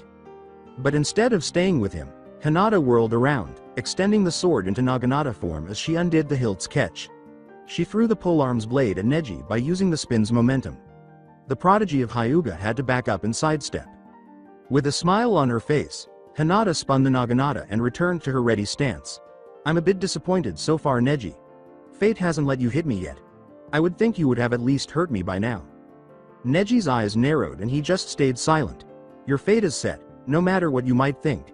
2 minutes from now or 10, you will still fall to me. Hinata merely maintained that confident smile before making a swift advance. She ducked as he dodged, feinting a side swipe at him before spinning around and slamming down hard with the blade. Neji barely had time to back away before the blade slashed into his sleeve, creating a tiny gash in the fabric. When she noticed that he was momentarily unbalanced from her 2 blows, she pivoted and, before he could react, drove the butt of her Naginata into his stomach before slamming it up into his chin and sending him flying. She whirled the blade around one more into a ready position as he just about managed to get back on his feet. She yelled, "Your move now, bitch." Neji just resumed his stance, eyes narrowed, refusing to honor her with a touch to his bruised stomach or a spit of the blood from his mouth from the blunt blow to his chin. You think you have the upper hand, don't you? That you are better than me? Do not make me laugh. You use the tricks and tools of shinobi weaker and less capable than their betters. If you were a Hyuga. Hinata, rolling her eyes in her head, continued to employ the psychological strategies Anko had introduced to her training over the previous month. I would be an egotistical asshole with a tree-sized stick up my ass and no appreciation for the hard work and talent of others, Hinata declared. But I'm not, am I? The man who donated his sperm to my conception made sure of that. Besides, we're shinobi. We're supposed to use every advantage we've got. Maybe you and the rest of the clan forgot that, but thanks to what was done to me, I haven't. Now either shut up and fight me, or, she said, only to have him interrupt her by lunging toward her. She was taken aback by Neji's triumphant expression as he struck a chakra point on her right arm. She brought her Naginata back at him, forcing him back, but he still gave her a patronizing smile. Bit by bit, I will show you the true failure that you are. Hinata growled quietly in her throat, displeased that he had struck her. She watched him, her Naginata in a defensive stance, her fingers flexed around the weapon. She moved her feet a little before she threw herself at him and quickly stabbed him several times. Neji avoided every blow by dodging or parrying them until Hinata turned and slashed overhead. She pulled the trigger once more as Neji sidestepped it, causing the weapon to retract into a sword before she moved forward and thrust at Neji. He sidestepped fast, drawing his kunai once more to deflect the sword before attempting to hit her with his free hand. She moved to the side and slashed down at him at an angle, her eyes narrowing with focus. She moved forward, slashing now from the other shoulder as he retreated. Instead, Neji moved forward, dropping his kunai and grabbing the sword's hilt before striking her left shoulder where the armor did not cover it. He was about to deliver another blow to her when Hinata head-butted him, sending him reeling backward. However, he held onto the sword tightly, severing it from her grasp. Both of them shook their heads, slightly confused by what she had done. Hinata also shook her head. His attention finally returned, and he threw her weapon aside with a menacing smile on his face. A tiny trickle of blood appeared beneath Hinata's forehead protector, making her grimace. She hastily took several throwing knives from her belt and threw them at Neji.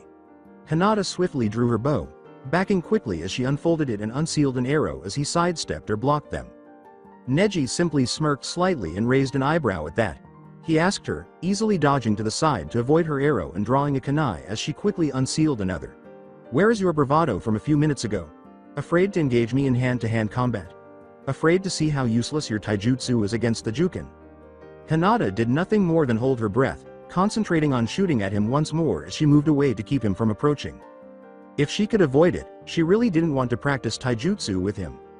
Although she was aware of the strength of her taijutsu was a Hyuga's mainstay. Her strategy had always been to stay close to him, either with her bow or her blade. She pulled a third arrow from a second seal on the grip after observing him sidestep her second shot. She put some chakra into this arrow before shooting it, closing her eyes fast as the arrow traveled only a short distance before exploding with a loud bang and a flash of light. A flash of light and chakra took Neji by surprise, causing him to cry out in alarm and retreat. Shaking his head rapidly to clear the blinding spots in his vision, he dropped to try to avoid the arrow just in time to barely hear the twang of a bow over the ringing in his ears. His vision returning, Hinata pulled out 2 arrows this time, turning the bow horizontal as she readied to shoot both of them at Neji. She grunted under the strain as she swiftly withdrew them both and let go of the arrows, which flew straight for his shoulders. When Neji saw 2 blurs coming his way, he spun to the side, just managing to let both arrows miss him. He drew 2 shuriken from his supply pouch and threw them back at Hinata, who quickly removed her bow and blocked one with its metal blades while dodging the other. She turned the dodge into a spinning turn and pulled out another arrow, bringing it up on her bow and firing it quickly at a charging Neji. The Hyuga prodigy was pushed backward toward the wall as she continued to move forward after dodging the arrow. She chose to take action and, like the flash, bang arrow, unsealed an arrow from the second seal by directing chakra into it. With a quick release of the arrow, she watched as it flew towards Neji and then burst. This flash, bang arrow, in contrast to the last one, burst into multiple arrows that flew in a swarm toward Neji. At that, Neji narrowed his eyes, a little irritated that he would have to use his trump card so quickly. He started to release the chakra he was channeling through each of his chakra points while spinning quickly in place. And as he did, a chakra sphere materialized all around him, rotating in tandem with him to deflect the arrows. Hiyashi was left stunned in the stands, his earlier disappointment that Neji had not crushed Hinata quickly disregarded in the face of what he saw. It was astounding that his nephew could read the Haki Shikaden, 8 trigrams palms revolving heaven, in addition to the Hake Rokuja, Yan Sha. Without instruction from a member of the main family, he would never have thought he could master and apply both techniques. He had nevertheless done so. It was both amazing and terrifying. Hanabi was astounded to see her cousin's skill and strength as well. Since she knew her cousin didn't care about her or the Hyuga clan's main family, she was genuinely afraid. He could become very strong if he could pick up these skills so quickly on his own. In actuality, too strong. If her father wasn't able to manage him, she was afraid of what might occur. Hinata could only gape in increasing horror on the arena floor. Her plan was pretty much ruined if Neji had mastered that technique. He could easily avoid them or block them with the Kaden, so she would never be able to hit him with arrows. He slowed down, the chakra fading, and she drew another arrow, hoping this time to catch him as he emerged from the technique. Neji finally stopped, a sinister smile on his face because he could see her movements clearly thanks to his Byakugan, and he was already avoiding the arrow she shot. "Failure, it's useless," he mocked. "I've taken away your weapon and proven your bow is useless. You have no choice but to engage me in taijutsu. Or surrender, of course. Either way, your fate is sealed." With her bow out, Hinata gave him a stern look. "You're not aware of my abilities," she uttered, firmly holding her bow. Neji just grinned. He yelled, "I gave you a chance," and rushed in her direction. To his astonishment, Hinata abruptly pivoted, sprinting up the wall devoid of chakra and effortlessly backflipping over him. She landed, spun around, and ran back to her sword. When she saw through her Byakugan that Neji was closing in on her, she turned and threw the bow quickly at him, making him slow down to avoid the flying metal bow that was headed straight for his head. Because of this, Hinata had enough time to slide to her blade on her knees, grab it, spin around, and crouch down as he charged her, thrusting as the blade extended back into Naginata form. Neji turned to the side, ready to attack her, and slammed his palm against the weapon's shaft, knocking it aside. She quickly got back up on her feet and spun on her knees, whirling her weapon around her head and back at him once more. This forced him to step back.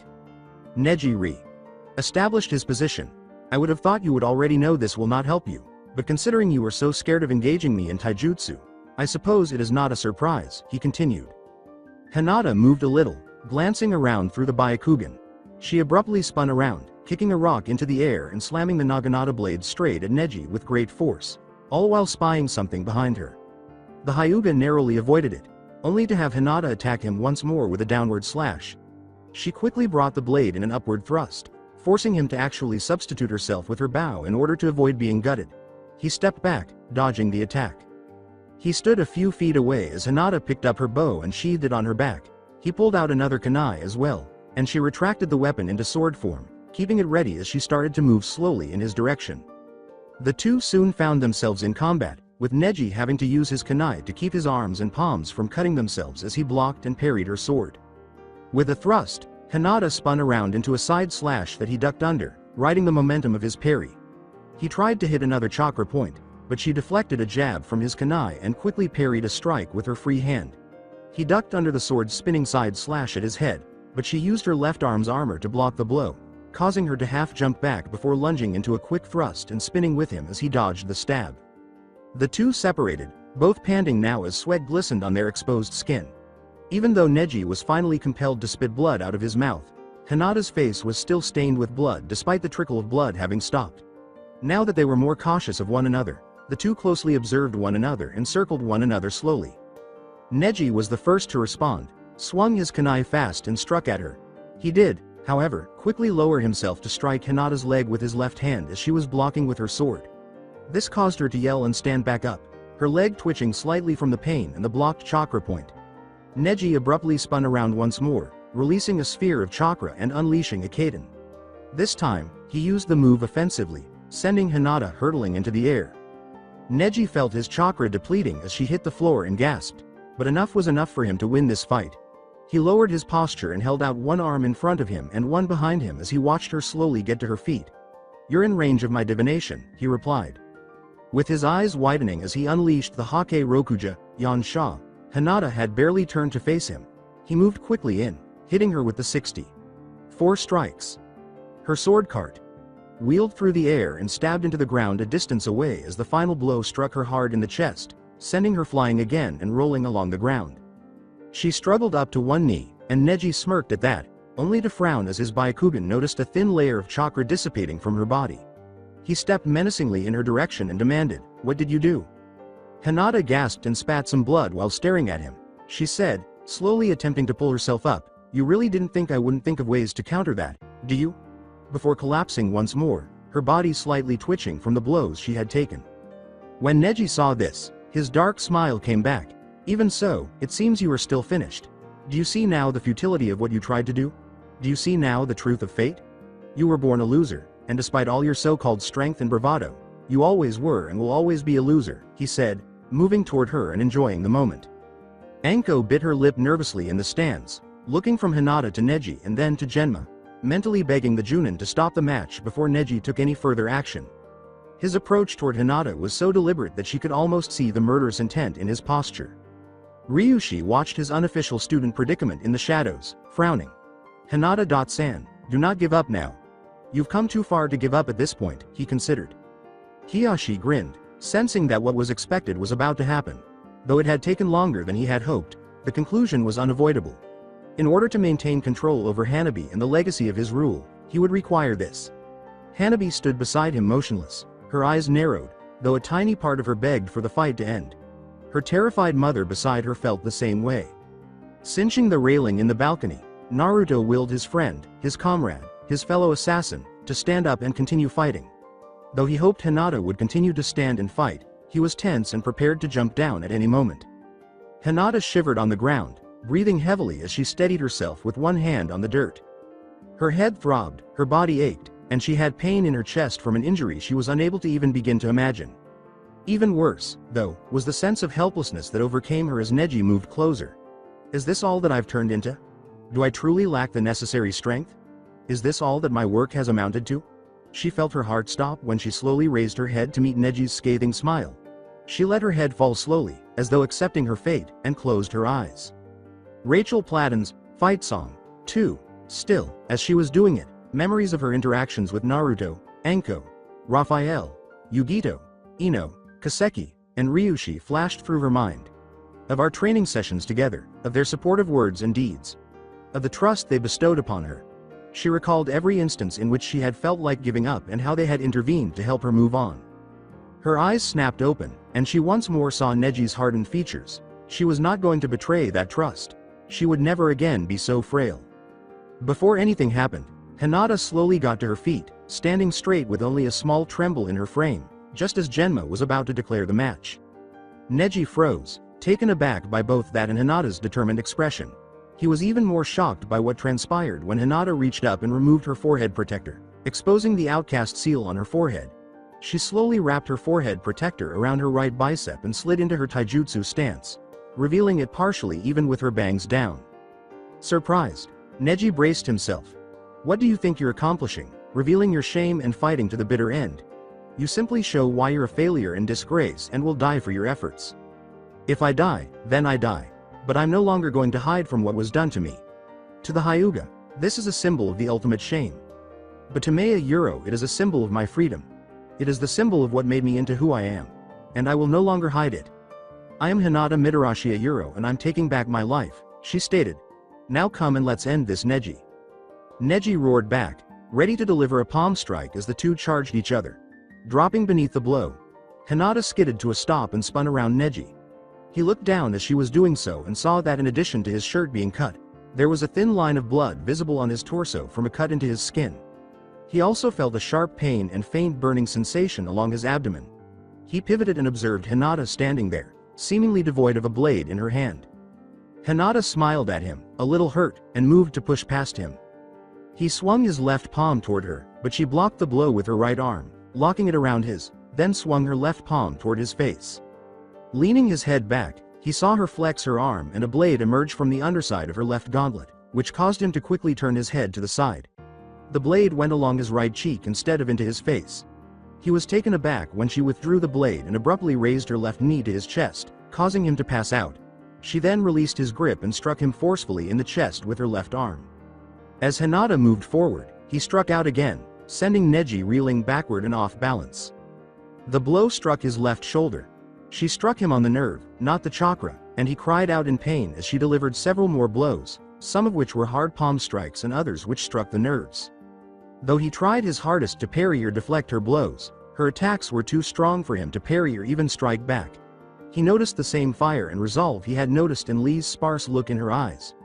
The same fire, which he had mocked earlier, was now burning within her and was putting him in danger. He desperately tried to channel his chakra, thinking he would use his last remaining chakra to unleash one last Kaden, but before he could even start spinning, she lashed at him with her secret blades flying out. He cried out as one of the blades went through his leg, causing it to buckle and cause him to stumble while he tried to stand back up. But she got up fast, sprang into the air, and slashed down at him with her hidden blades once more, sending him rolling away on his back. Despite her body aching from his earlier attacks, she continued to attack, forcing her body to move and going on the offensive quickly while he was struggling to stand up. She staggered on the landing. She gave him a kick that knocked him flat on his back, and he could hardly raise his arms to block it. In an instant, Hinata was on top of him, but he was able to kick her off of him by getting his legs up into her chest. She landed on the floor, but immediately stood back up as he staggered to his feet, his injured leg buckling and quivering from the blood seeping from the wound. Panting, the two looked at one another for a moment before charging at one another. Neji unleashed a yell, using all the chakra he could muster to flare his palm, but Hinata ducked under it as she slashed at his other leg, causing him to lose his balance and fall to the ground. She turned and panted heavily, her blade dripping with blood as she staggered back towards him. He struggled, trying to push himself up, but she stopped him, bending down beside him and using her right hand to grab his shirt while raising her left to reveal her hidden blade. She was prepared to kill him, and that was the clear message and intent. With a mix of anger and fear in his eyes, he raised his gaze to her. "Well, spit at me and kill me," he exclaimed. As she stabbed down with her blade, many in the audience gasped in surprise. Hinata stared at him, panting and trembling from pain and exhaustion. When Neji noticed that she had stabbed into the ground close to his head before drawing back her arm and drawing back the blade, his eyes widened in confusion. "Neji, I don't have to kill you," she uttered. "Not anymore," she said, looking up to see Genma coming. He yelled, "Neji Hyuga is no longer able to fight. Hinata Midarashi is the winner," to applause from the audience. As Hinata slowly stood up, she heard Neji growl. "Trying to get back up," he said, "No. I will not be denied. I will not be denied vengeance for my father." After giving him a quick glance, Hinata shook her head slowly. "You blame me for your father's death? I was 3 years old, Neji," she murmured. She turned to face her clan and said, "If you can't see that, then fine. Stay trapped in your sad world, stay trapped by fate in the past. But me? I'm moving on. I'm not caged any longer by you, by Hiyashi, or by the clan. I'm free." Her mother's shy but proud expression caught her attention, and all she could do was smile. That smile vanished when she saw her father's barely disguised shock and rage, and her sister's stunned, perplexed expression. Quietly shaking her head, she turned slowly and started to limp toward the medical area as 2 medical ninja emerged to get Neji. Anko was in the stands, wiping tears from her eyes and sporting a crazy smile. She said, "You go Imoudo. You show the whole damn world who you are now," and Raphael nodded beside her. With a big smile on his face, Guy exclaimed, "Yash, your student's strength and flames of youth were truly incredible Anko-san. For her to beat Neji is indeed a testament to her spirit." His exuberance and hopefulness were shared by Kurenai and Asuma, but Kakashi stayed silent and impartial. Tenten could only shake her head in disbelief at the genin in the stands. "I can't believe she actually beat him," she replied. "I knew she was tough, but I didn't think she could do it." "Never underestimate her," Kiba remarked, grinning shyly. "I learned that the hard way in Nami." Sakura was relieved that Hinata had emerged victorious and could only grin. She was somewhat friends with both Hinata and Naruto because of Ino, so she was glad to see Hinata win. But the atmosphere was completely different with the elders of the Hyuga clan and Hiyashi. For them, there could have been no greater shame or indignation than this fight. Their best and brightest genin had lost here, in front of clients and nobles from all over the continent, to a weak and shameful one they had banished from the clan. No one was more ashamed and degraded than Hiyashi himself by Hinata's victory over Neji. The head of the Hyuga clan glared spitefully at Hinata's backside, barely controlling his emotions as he wished he could end her with a thought. Beside him, Hitomi could only smile, pride and relief coursing through her, while Hanabi could only stare at her sister. Her entire world rocked for the second time in her life. Within the contestant area, Rock Lee could only nod admiringly. He turned to face Naruto and remarked, "I cannot believe Hinata-san defeated my eternal rival. You have a truly strong and determined teammate, Naruto-san." All Naruto could do was smile and nod, never taking his eyes off Hinata. "I didn't doubt her for a second, Lee. Not for 1 second, he exclaimed, his heart exploding with excitement and triumph. "Hinata-chan, I always knew you were strong. I was aware of it all along." As Sarutobi saw Hinata Midarashi emerge from the battlefield, bruised but triumphant, he could only grin proudly. He thought back to the young child, whose spirit had been crushed when she had meekly and lifelessly accepted Enko's guardianship of her, and he had watched her develop into the fighter who had sacrificed everything to win the match in front of him. Seeing what she had done and what the assassins had done to help Hinata become stronger made him proud. The Raikage next to him was nodding in agreement. "I'll admit, I thought that the Hyuga boy was going to destroy her. But I suppose bloodline isn't everything," he stated. As Neji was being carried away, the Kage added, "I don't know about that. She too had the Byakugan. I think that gave her the chance to emerge victorious here." "I do not think that is the case, Kage-san. A Kekkei Genkai can only do so much to tip the balance of a fight in one's favor. It takes skill, intelligence, wisdom, experience, and of course, determination to truly determine the outcome of a fight. That genin, ever since the Hyuga abandoned her, has pushed herself to become as strong as she can, and thanks to her tutors, I think she's shown that ability and determination can trump bloodlines and power." Sarutobi smiled as he addressed Suna, who was just bowing his head. At the moment, I do not think I would judge her to be ready to be a Chunin, but it is only her first match. Agreement. We should wait to see more from her before making a judgment. The Hyuga boy, however, while skilled and powerful, does not have the proper mentality to be given the rank of Chunin, is said with a nod of approval. Yes, I will make sure he gets professional counseling after the exams, Sarutobi muttered, scowling at the Hyuga boy's behavior. He nodded to Genma, who nodded slightly in return before turning to face the contestants. For now though, I say we should prepare for the next match, he continued. Will Rock Lee and Shino Aburame please take the field for the second match? Hinata moaned softly in the infirmary, sitting on a bed as a medical ninja checked over her wounds. She didn't bother to look as Neji was brought in by two more and moved to a different bed so they could start the healing process. Instead, her attention was drawn to the medical ninja, who was frowning slightly while stroking her midsection with a glowing green hand. Well, the good news is your injuries are not too serious. You have a slightly cracked rib, but I should be able to mend it here quickly. There is a superficial wound just below your hairline, which should also be easily healed. The greatest damage is to your chakra system, which has sustained temporary damage from your opponent's strikes. I cannot properly heal it now, but there is an elixir here which should begin healing the damage. I cannot guarantee you'll be fully healed by the time of your next match, but it is better than waiting for the damage to fade naturally, the doctor stated to her. Other than that, I suggest resting and rehydration, but that's it. With a quiet, thank you, Hinata stroked her left arm and gave one of her tiny, relieved sighs as the doctor completed fixing her rib and went to get the potion. As the medic worked on her head wound, she quickly downed it and gagged a little before accepting the water that was handed to her. The doctor withdrew from her head after a short while and nodded. All done. Remain here for a few minutes and then you can return to the contestant waiting area, she was told. He moved to Neji and began assisting the medical staff there as they attended to his wounds. While not particularly dangerous, the cuts and slashes had significantly reduced his mobility and caused him to lose a significant amount of blood. The fight's duration and the wounds he received caused him to become exhausted and deplete his chakra, which was the biggest harm done to him.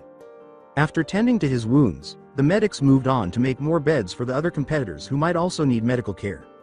With tension building between them, Hinata and Neji were left alone and refused to look at one another. Hinata eventually got up to leave because he could take it no longer, but as he was about to speak, something stopped him. He looked up at the ceiling and said, "How did you beat me?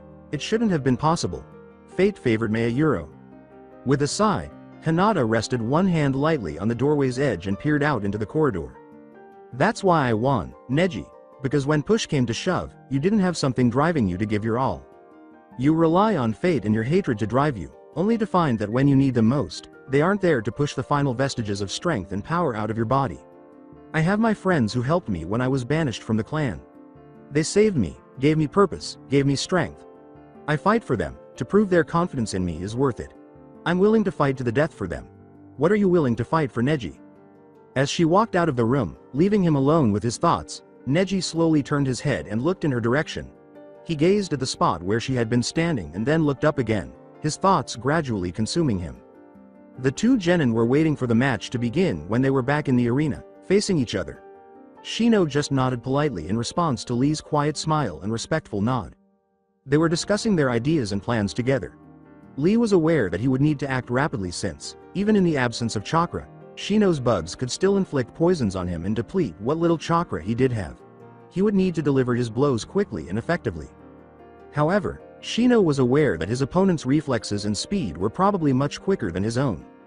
In order to trap Lee with his insects and give him enough poison to incapacitate him, he would need to employ deceit. He thought it would be difficult but manageable. Genma gave the all.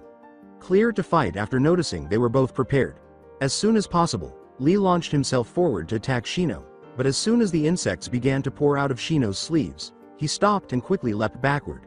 They formed a barrier between Lee and their host, but now they were flying instead of swarming on the ground. With the realization that his opponent's insects could now move not only on the ground but also in the air, Lee's eyes grew wide. Thankful that he had been able to integrate and enhance his swarm with the ability to fly during the month-long training period, Shino directed his hive to form a loose shield between himself and Lee. He now had a great deal of tactical leeway thanks to it.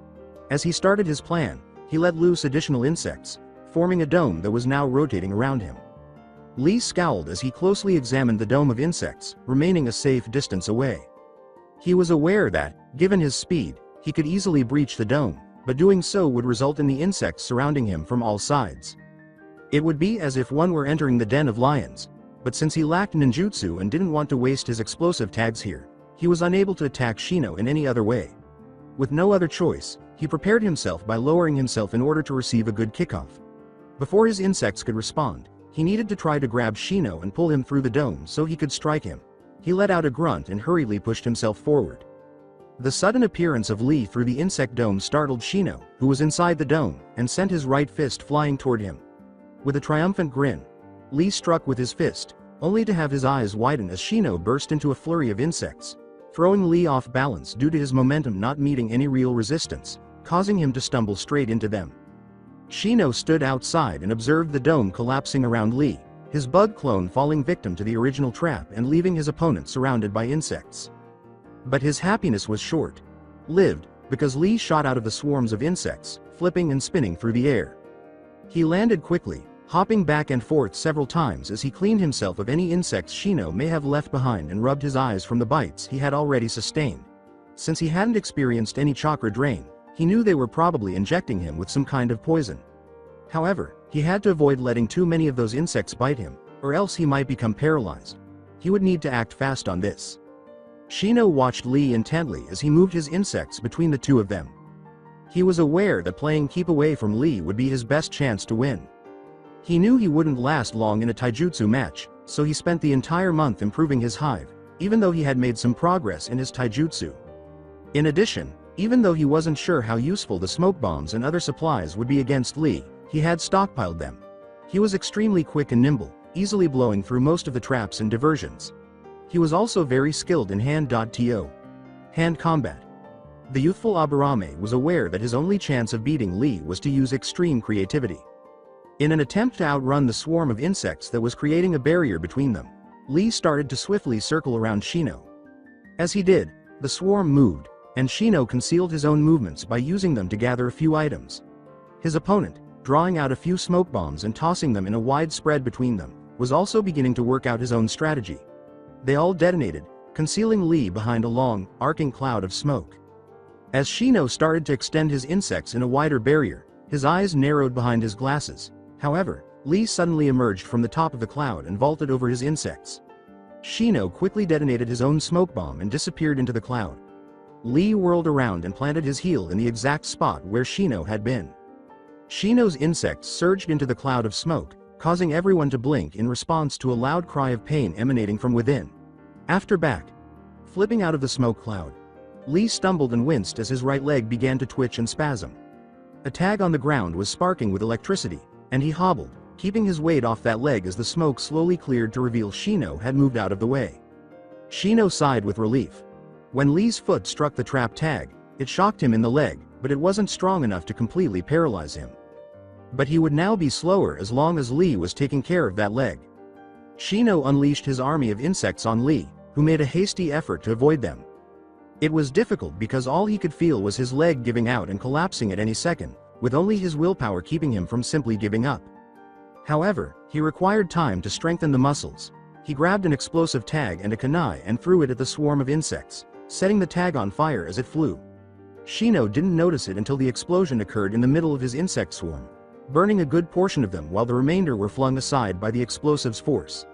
Shino drew the rest to him right away, scowling at the loss of his insects.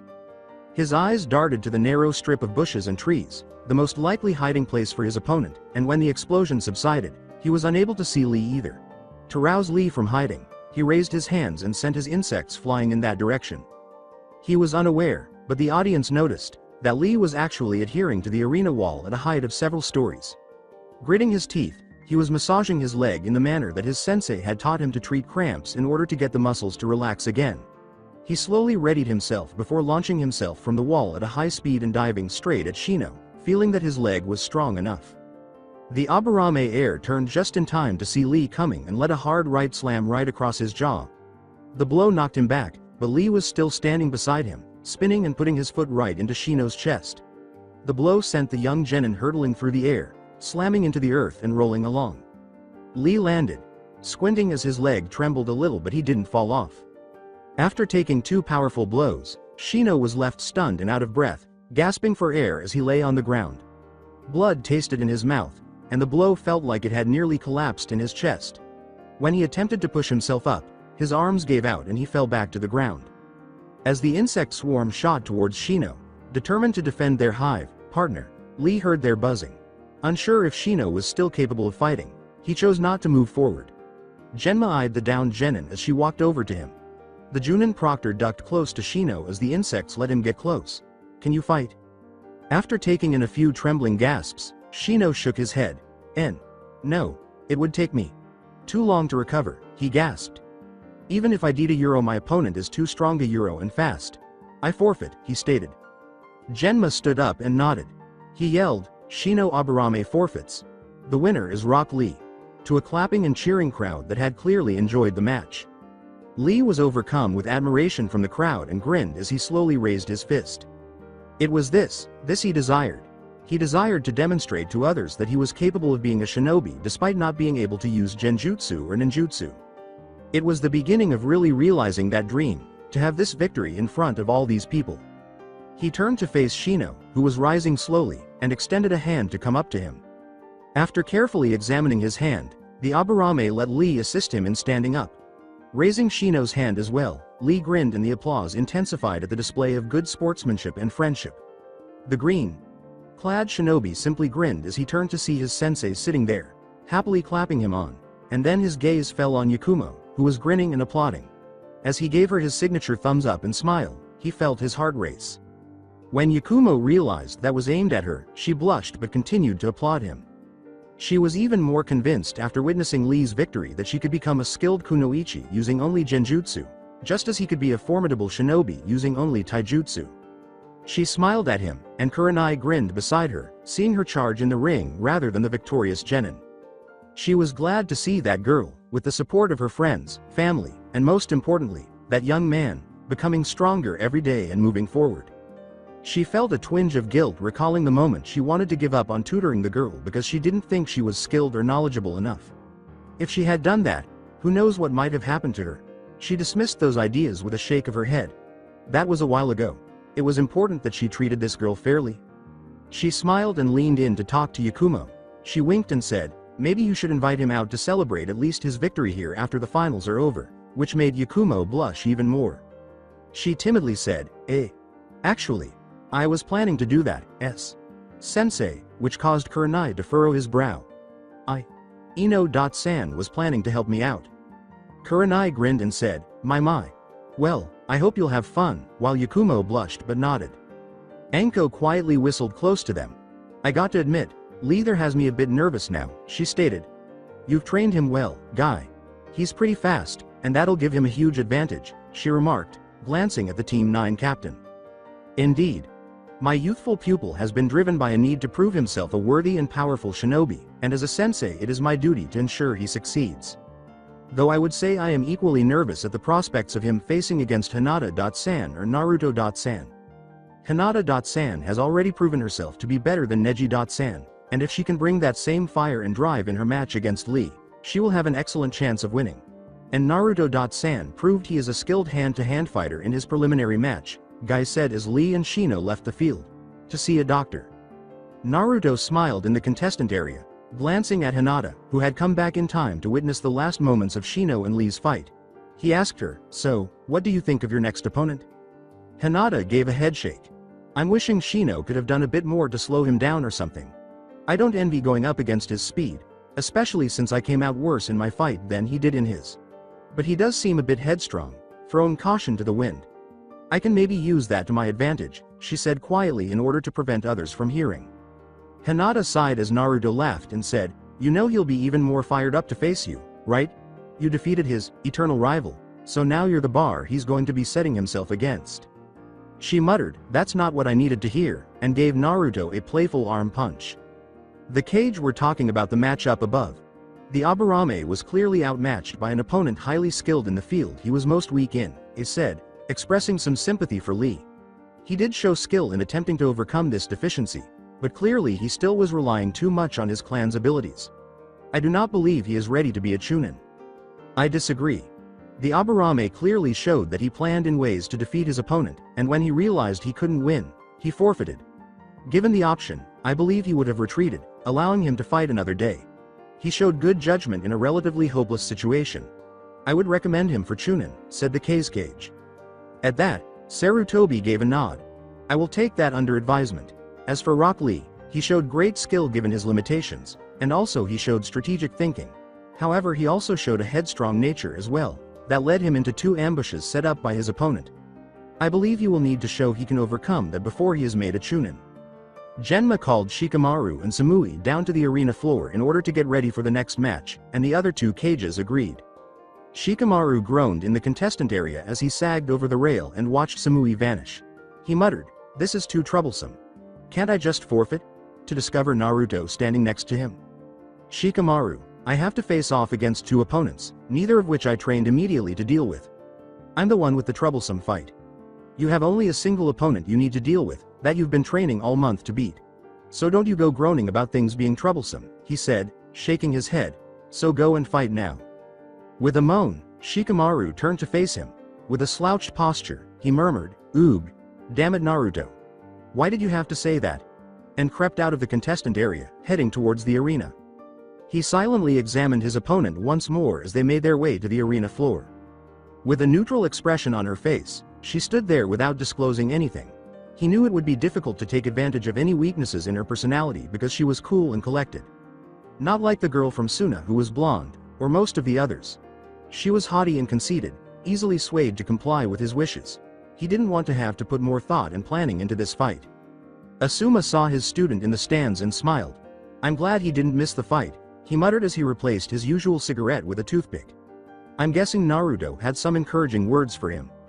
Kurenai muttered, "It might have been better if he did forfeit. I'm not sure how well he'll stack up against his opponent," but Asuma just grinned even more. "What?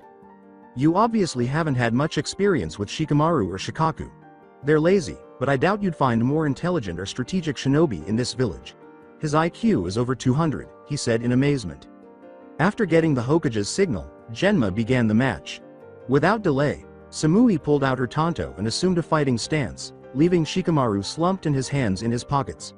Samui scowled as she paid close attention to him. She was aware of the dangerous and strategic reputation of the Nara, of which he was one.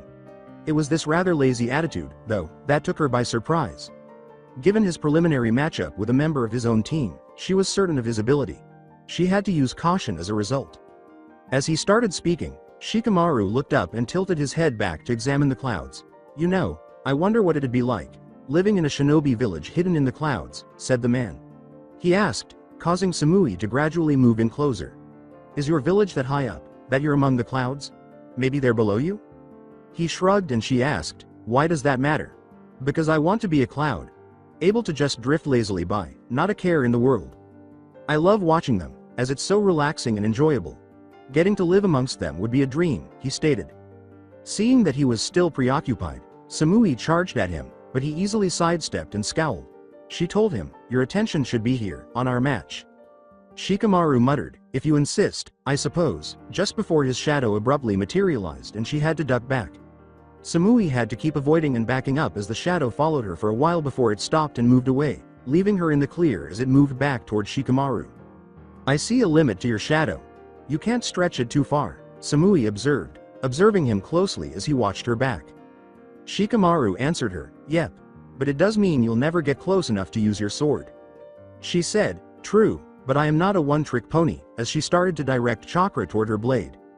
As lightning encircled the tanto, she swiftly swung the blade and sent a lightning bolt in Shikamaru's direction. Hearing her hurried footsteps, the Nara Genin had to quickly duck out of the way, squinting his eyes as he realized she was trying to approach him. Swiftly launching his shadow in her direction, he forced her back as he readied himself to execute the plan he had hatched to take her out.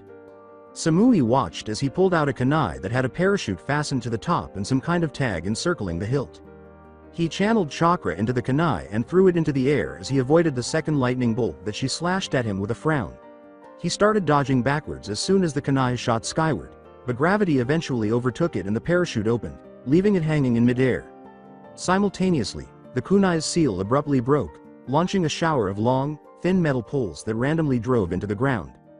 Several of those poles crashed into the general area where Samui had been standing, forcing her to duck. She scowled, unsure of his precise actions. Unless she had been pinned in the center of the area, those poles would not have fallen, so the attack was not totally successful. She soon located him on the other side of the poles after witnessing the final one slide into position. She slashed the air in front of her and unleashed another lightning strike, but to her amazement, it raced straight to the closest metal pole and struck it. It dawned on her that by using these metal poles as lightning rods, he had effectively taken away her lightning jutsu. Shikamaru smiled slightly at the realization that his plan was working. To counter her lightning jutsu, he had commissioned several lightning rods that he could keep in a seal tag. But now they had another goal, which became relevant. Metal plates slid out from under each pole, about 5 inches in from the bottom, forming circular guards that shadowed the ground beneath them. Asuma grinned in the stands, staring at a surprised Kurenai. He nodded to the field as Shikamaru knelt down once more. See? In one single move he's not only robbed his opponent of her ranged abilities, but has extended the range his shadow can reach, he said. Shikamaru uttered, Kagemane no Jutsu, Shadow Possession Jutsu, as his shadow darted toward the nearest pole and sank beneath it. His shadow darted in a path towards Samui, to various poles. Her surprise increased when she noticed the shadow darting out of the nearest pole and toward her. With a hop and a dance, she retraced several steps, the shadow effortlessly stretching over its previous end point by nearly 4 meters before coming to a stop once more. Samui scowled as she considered the circumstances. As long as Shikamaru maintained a reasonable distance between them, the mass of lightning rods would draw her lightning jutsu and prevent her from attacking him from a distance other than with kunai and shuriken. She had less space to move around the field because of the shadows that each of them was now casting, which apparently allowed him to increase the range of his jutsu. Regardless of how she approached him, he could easily maneuver around the mass of poles. She had to force him to exhaust his chakra before he could capture her in order to win by attrition. Samui eyed the arena, then noticed she did have one safe place, and her eyes widened slightly.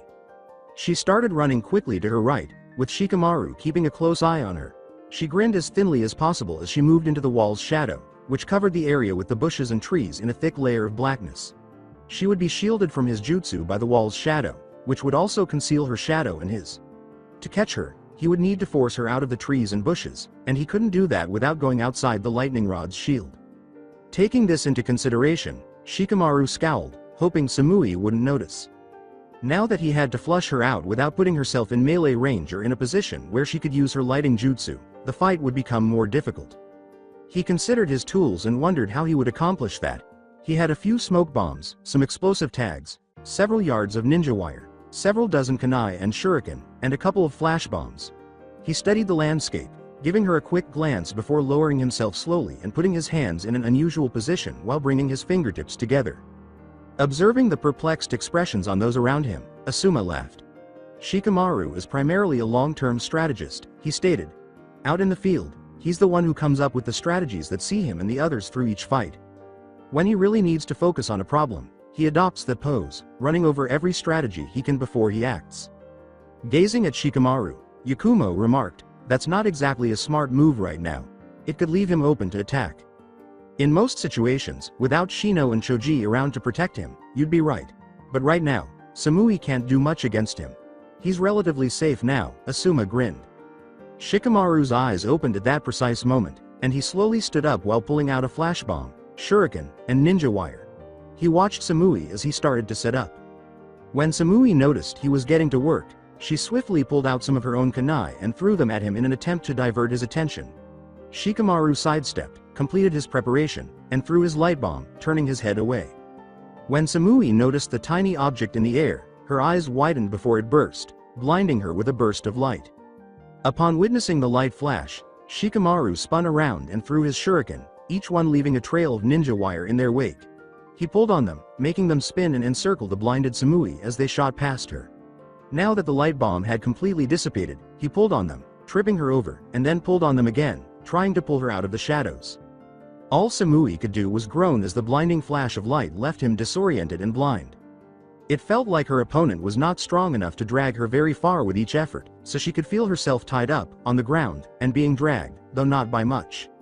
She struggled against the wires, attempting to wriggle free, as her vision began to return and she became coherent enough to realize what was happening. After failing to find any success there, she let out a tiny growl of frustration and closed her eyes, concentrating on her chakra. She started to focus it so that it could briefly pulse around her and shoot up the wires in the direction of Shikamaru. With a yelp, The Nara boy let out as the lightning struck his hands, making him drop the wires and shake them both, numb from the electrical shock. After releasing herself from the loose wires, Samui saw that Shikamaru was attempting to control his hands and decided it was her moment to attack. She swiftly withdrew her tanto and charged at Shikamaru, blade retracted. Shikamaru looked up as she lunged in his direction, readying her tanto to strike. Abruptly he stopped shaking his hands, ducked under her blow, and snapped his hands into place, his shadow darting out to instantly seize her. Samui's eyes expanded as she realized she was motionless and had to adjust her body to match Shikamaru's posture as he slowly rose to his feet. "It's a success," the Nara boy declared, beaming at her. "I'm sure you're pretty confused right now, aren't you?" he inquired. "Your hands were shocked. How could you move?" she questioned, her body contorting into a mimicry of him pulling on his other hand with one raised hand. He tugged on his skin, but it stretched and snapped back into place. "Rubber gloves. I had them made along with those pulls to help me diffuse all your lightning techniques, forcing this into a hand-to-hand fight. Which you couldn't really be caught up in because of my shadow manipulation," Shikamaru laughed. "You're obviously highly skilled with a blade, but you couldn't get too close to me while I could use my shadows, so you'd have to turn this into a range fight. By getting outside my shadow's range, you could effectively defeat me without putting yourself in danger. So I had to negate your lightning, which led to those lightning rods that also allowed me to extend the range of my shadow. When you hid in shadows there, I knew there was a chance that if I caught you, you'd do to me what you did to Tenten, and take me out by running your lightning along the metal wires. So I planned for that as well."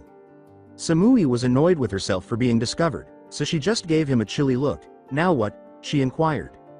She was forced to raise her empty right hand to her throat in response to Shikamaru's sly grin. However, hers still contained her tanto. She put her own blade to her throat in response to his maneuver. "Now you surrender, or I'll cut your throat." "I'd really rather not, but honestly, my mother will kill me if I just give up after putting you in checkmate," he stated. Samui gave him a glare before giving in to resignation. "Proctor, I forfeit," she uttered, her expression now regretful but also disappointed. Shikamaru held off on releasing Samui until after he was pronounced the winner. He put his hands in his pockets and said, "Good match," figuring the least he could do was be a good sport about winning. Shikamaru looked at the lightning rods he had used and sighed as Samui simply nodded silently and turned to go. He murmured, "What a drag," and went to get them. Shoji looked shocked as the crowd applauded the Nara's victory. He turned to face the others and remarked, "I really didn't expect him to go on to the next round. He usually is too lazy to want to try really hard." Kiba grinned and said, "Hey, you heard him. His mom would kill him if he tried to be too lazy. I can't believe how he basically controlled the match. It's like he had it all planned out from the start." When they realized Aburame had joined them, they jumped with surprise. "He most likely did," Shino replied. "Shikamaru most likely has scenarios for beating each genin in the finals here planned out well in advance. It is his greatest strength, though also possibly his greatest weakness as well," he said as he settled into his seat. "He is not capable of adapting to unforeseen circumstances quickly." Tenten grinned ruefully and said, "I'll admit, I'm a little depressed. I gave it everything I had against her and got trounced, and Shikamaru didn't even seem to try that hard and beat her. Then again, he had the advantage of knowing some of what she could do ahead of time." Sakura smiled at her empathetically. "To be fair, her ninjutsu was one of the worst counters to your techniques," she said. "You shouldn't feel too bummed out." Tenten merely nodded, silently deciding to increase her powers to make sure something similar doesn't happen again. Asuma gave the others a smile while holding the Junin. "See? I had absolute confidence in Shikamaru. He studies his opponents, and plans out 10 moves ahead.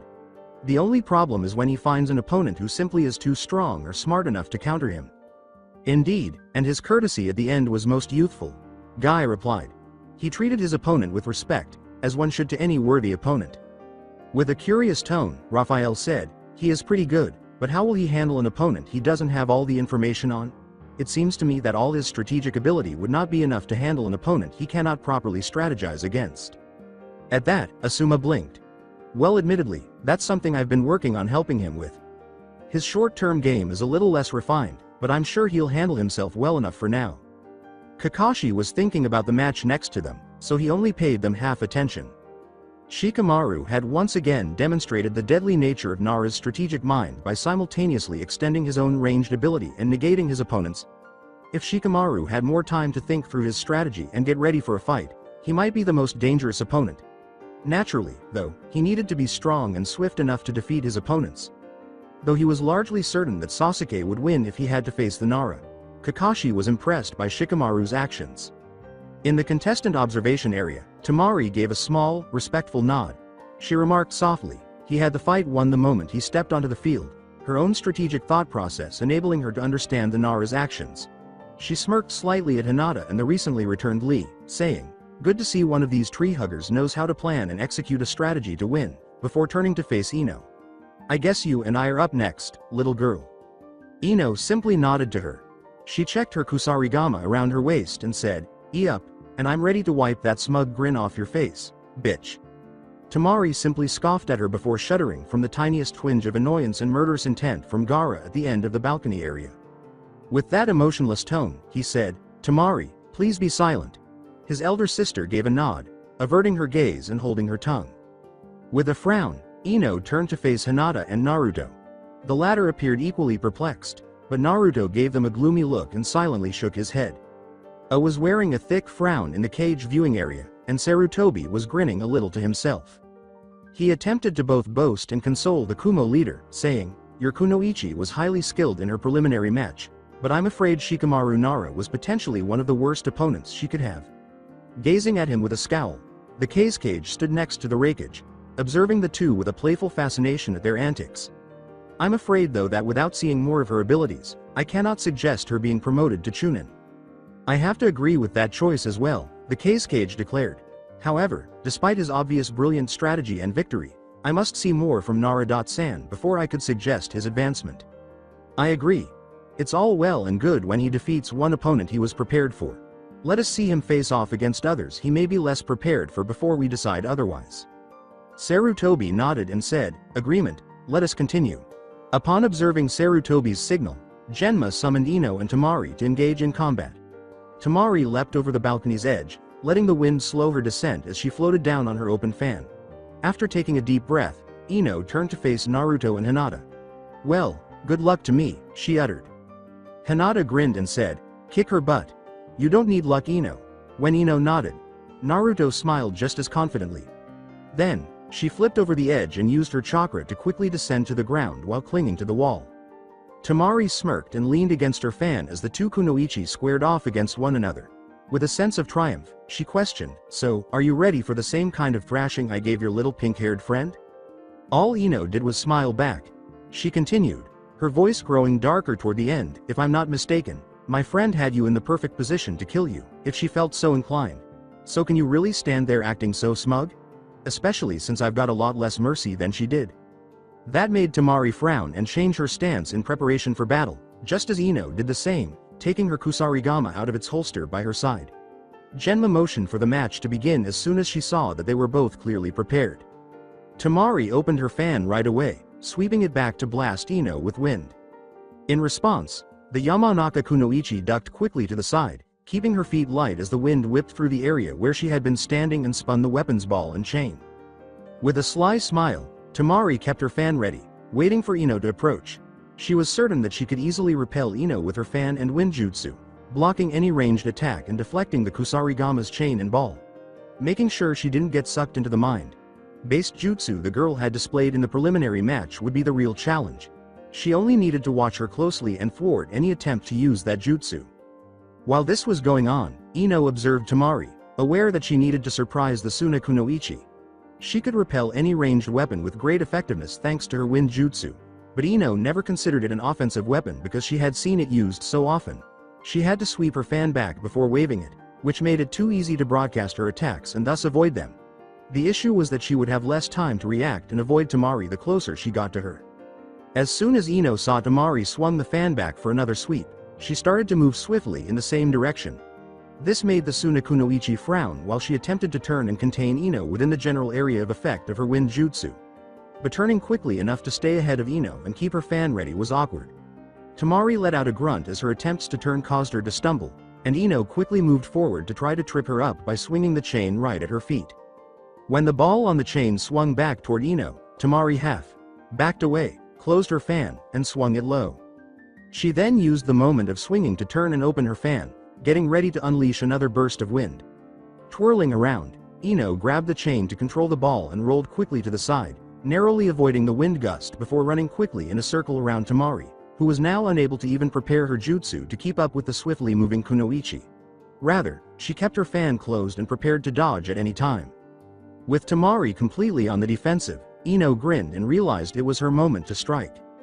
Catching Tamari off guard, she spun a full 180 degrees, slamming the sleeve back on her left arm, and bolted the other direction. As Ino stopped and threw her senbon at Tamari, she jumped back and attempted to turn. The Suna Kunoichi moved quickly to put her fan in front of her, its iron side obstructing each needle like a shield. She lowered her fan in time to see Ino leaping at her and slamming her weapon's axe blade towards Tamari. As the two landed, Tamari hardly blocked with her fan. Ino stayed close to her, preventing Tamari from effectively countering her. Tamari moaned as she tried her hardest to use both hands to control her fan, blocking Ino's blows and trying to retaliate by hooking blows with the fan's ends like a staff. When Ino got close enough to cut Tamari's arm, the Suna Kunoichi leapt back and winced slightly, revealing that she had drawn blood first. With a smile on her face, Ino spun her axe and got ready to charge. Tamari narrowed her eyes and made a few quick hand signals while Ino lunged forward. Fa, Tun. K's notate. Wind release. Shield of wind. Tamari was encircled by a whirling mass of wind that suddenly formed a shield that knocked Ino off balance. The Yamanaka struck the ground, rolled over, and stood back up. She smirked at Tamari, who returned the favor by narrowing her eyes. Well, you managed to do better than your little pink friend. You at least got an actual hit in. Taking that into consideration, Ino watched as the wind shield evaporated. So, you can't hold that shield up for too long, she replied. Tamari retorted, but I don't need to use it for too long. Now are we going to talk, or fight? Feeling the wind strike her like a blunt weapon, Ino gently massaged her chest. Although that shield would complicate matters somewhat, it was not insurmountable. Tamari would probably use it as a last option. All she had to do was reach her before she could respond. With a plan taking shape, Ino reached back into her supply pouch and grabbed a few shuriken. When Tamari saw what she was doing, she smirked and swiftly unfurled her fan to throw more wind at Ino, who appeared to be attempting to defend herself by crossing her arms to block rather than try to dodge. When the wind picked up, Tamari merely grinned and blinked as the Yamanaka Kunoichi vanished, to be replaced by a log that the wind had blown skyward. Tamari whirled as she saw Ino hurling shuriken at her from behind.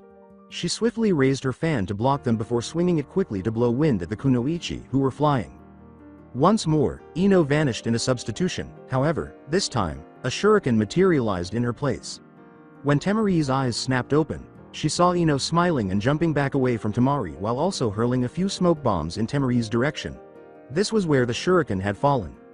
Before the Suna Kunoichi could react, they burst into flames and covered her in smoke, and Ino made a lot of space by jumping backwards twice.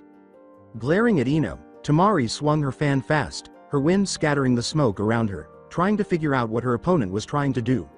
Why had she bothered using smoke bombs against Tamari when she had to know they were useless? When the world seemed to lurch around her, she gasped and staggered as she was about to unleash another blast of wind on Ino. Ino smiled at her as she set her fan in the ground and used it as support. As Ino watched Tamari attempt to focus on her, she said, "Something wrong, Tamari-san?" With a growl, the Suna Kunoichi attempted to raise her fan, but her legs gave way and she had to lower it once more in order to maintain her posture.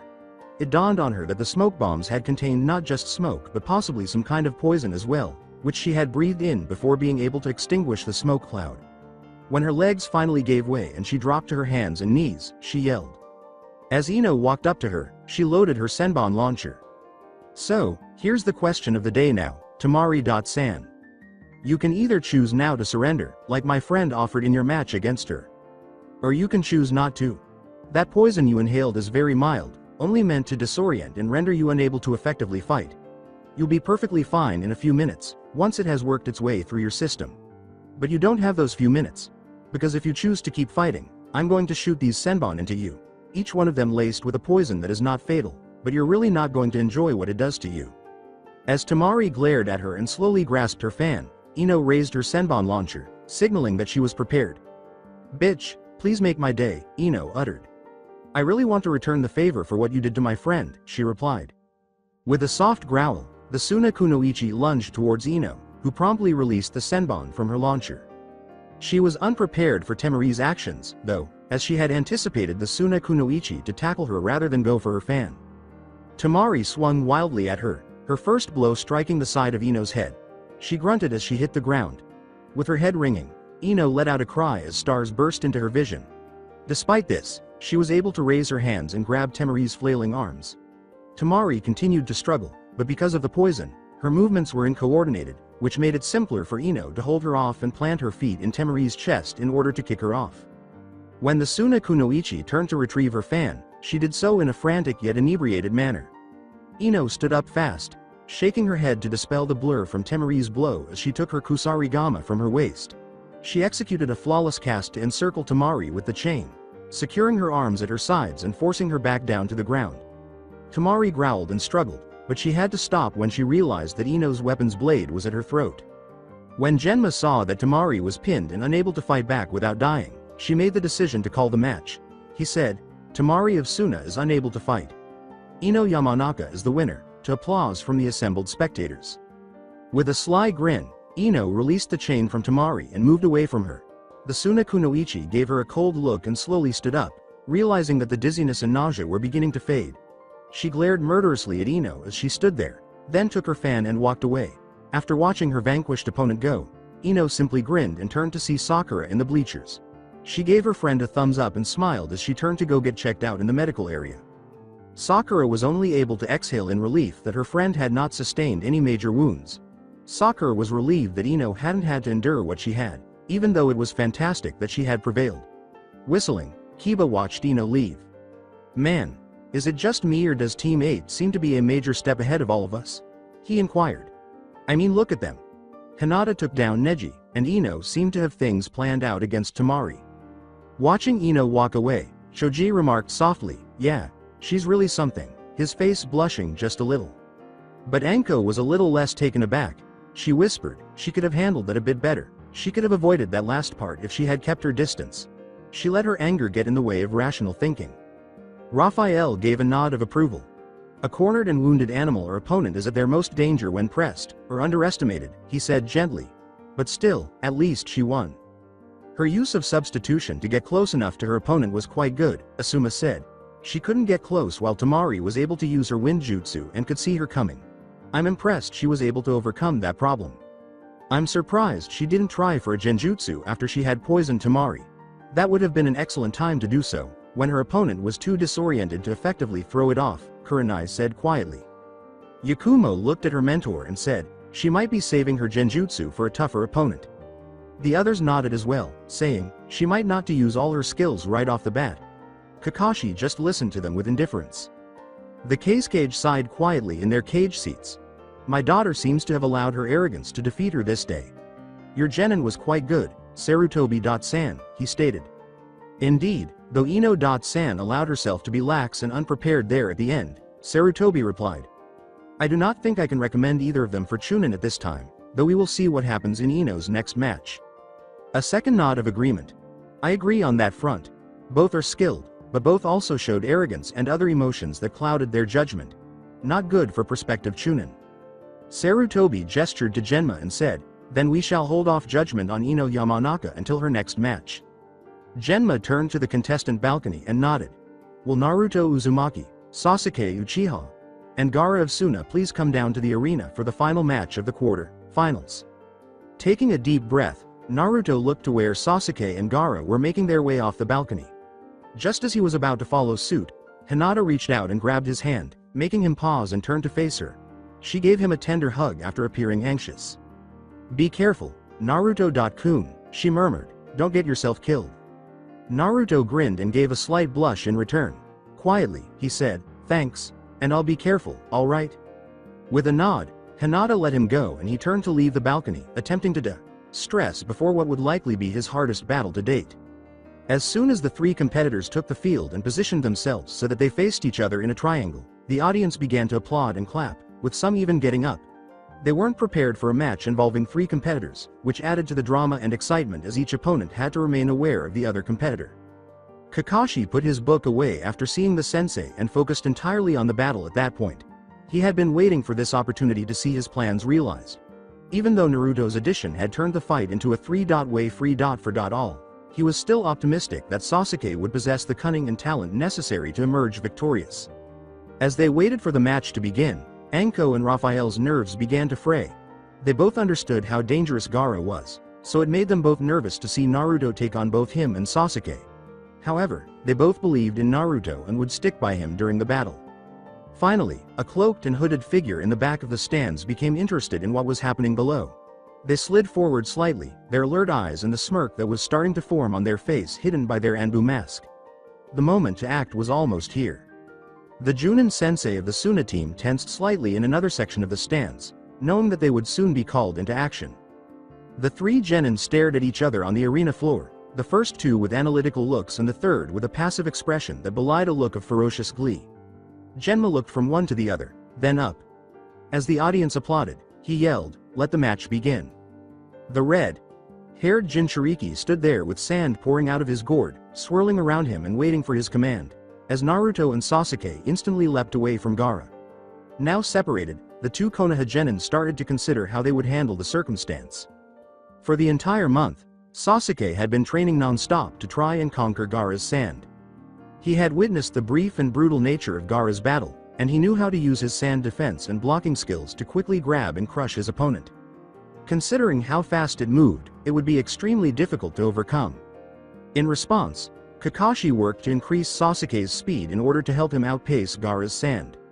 Additionally, he had taught Sasuke how to use a unique jutsu that, according to him, could defeat any strong defense Gaara could muster with his sand.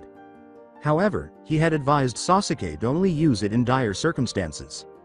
Under his mother's guidance, Sasuke's own clan members had advanced his training with his arsenal of Sharingan, Taijutsu, and Ninjutsu, helping him get ready for any of his other opponents in the final Sayuro, assuming he prevailed against Gaara. However, given his prior experiences fighting alongside and against Gaara, Sasuke had not anticipated finding himself in a three-way match against Naruto, whom he considered one of the other top contenders in the finals. Fighting Gaara would be challenging enough without Naruto's added distraction, but it would be much more challenging because of him. Fortunately for him, Naruto would be equally preoccupied as he was. It was a notion that Naruto was also considering.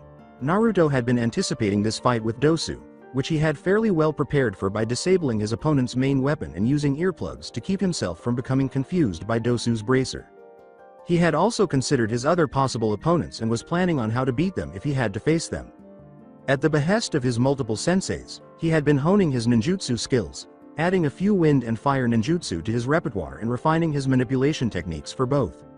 Additionally, he had kept working on the Rasengan, though he hadn't completed it yet because he was still having some difficulty focusing and maintaining power during the ninjutsu's final stage. However, he had continued to concentrate on his weaponry and hand abilities because he thought he could use them to defeat the majority of his opponents and win the finals on his own. But now that he was in a three-man free-for-all, Naruto was less confident in his ability to prevail. Thanks to Anko forcing the team to fight each other in this way, he had experience fighting like this, but this time he was up against two new opponents, at least one of whom was prepared and eager to kill him. If there was any chance of victory, he would have to remain alert. Gaara just looked at his two opponents, a deranged smile gradually spreading across his face. When he realized that neither of them was prepared to act, he finally spoke. His voice quivered slightly with excitement as he asked, "Are you two going to fight me?" He yelled, "Then fight me. Fight me or die," as his sand blasted in their direction. Both Naruto and Sasuke dodged, using instincts sharpened by countless hours of training. The former quickly drew his sword and covered it in wind chakra. The sand tendril was split apart by the swirling wind, and Sasuke hurled multiple shuriken towards Gaara in a swift motion. Gaara merely smirked as the projectiles slammed into a tendril of sand, slowly being engulfed and crushed. She then blinked as a cutting blade of wind sliced through the sand, barely missing his cheek. His aqua eyes shot to Naruto, who was drawing back his sword from another swing, but was pushed back as a pillar of sand shot in his direction, threatening to crash into him. With a growl, Sasuke dashed past hand signals and threw a massive ball of fire in Gaara's direction.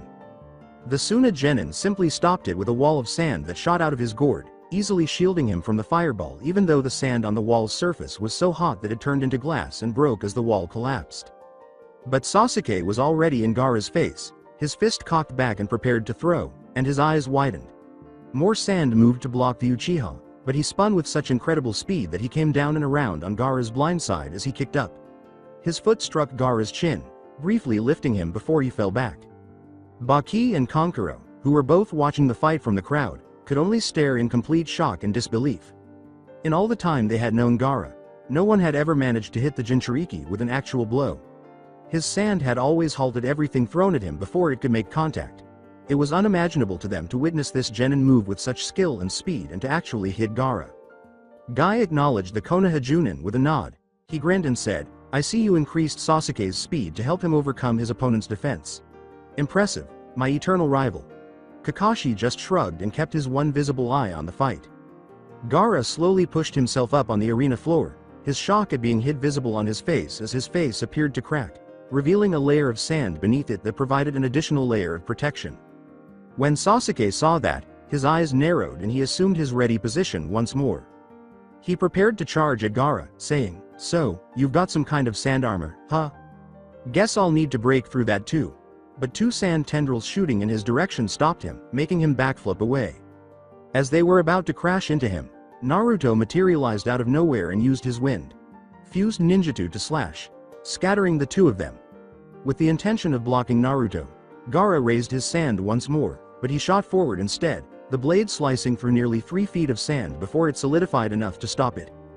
Gaara slowly stood up, but before the sand could compress around the sword, Naruto quickly drew it back and backflipped away, just like Sasuke had done. After landing close to Sasuke, Naruto quickly glanced over to make sure the Uchiha wasn't going to be attacked. However, Sasuke was observing Gaara with his eyes now the Sharingan's blood red, rather than moving to attack. Now looking even more menacing, he ducked down and sprinted forward, moving quickly enough to make himself appear blurry as Gaara threw sand at him to stop him. With a cartwheel to avoid the sand, Sasuke leapt to the side and shot towards Gaara, quickly turning and spinning around him to land a powerful backhand to the back of the boy's head, surprising him. Sand barely rose up in time to block him, but Sasuke spun around and reached past the sand to grab Gaara, pulling him into a hard knee. The boy was then dropped to the ground by a powerful haymaker to the cheek. He was about to punch again when he heard a whistling, almost shrieking sound. He quickly tilted his head to avoid being hit by the crossbow bolt, which was covered in spiraling wind blades. The crossbow bolt tore through the air near where his head had been and slammed into a wall of sand that had appeared behind Sasuke. The wind dispersed the sand in all directions as it continued, burying itself deep into the arena wall. With a small nod, Sasuke turned to face Naruto, who was already reloading his crossbow. The truth was revealed to the two Konoha genin by some unwritten agreement. Gaara would be the most difficult to take out, so their best chance of winning was to take him out first. They could face each other and end the match when Gaara was unable to continue fighting. With the gourd on his back and the sand armor he appeared to be wearing, Sasuke felt Gaara's weight more than normal and seized him with haste. With lightning speed, he threw the Jinchuriki aside and leapt backwards, facing Gaara this time as Naruto squeezed the trigger and unleashed a bolt of lightning. The bolt slammed into a thick wall of sand that had immediately risen, only for an explosive tag wrapped around it to catch fire and explode, engulfing Gaara's position in flames and smoke. The cage's eyes narrowed in the cage viewing booth. "I must say, I am quite surprised at how this match is going so far. Your two genin combined are giving Gaara quite a tough fight. Not surprising since one of them is Uchiha," he stated. With a quiet giggle, Sarutobi looked at the cage.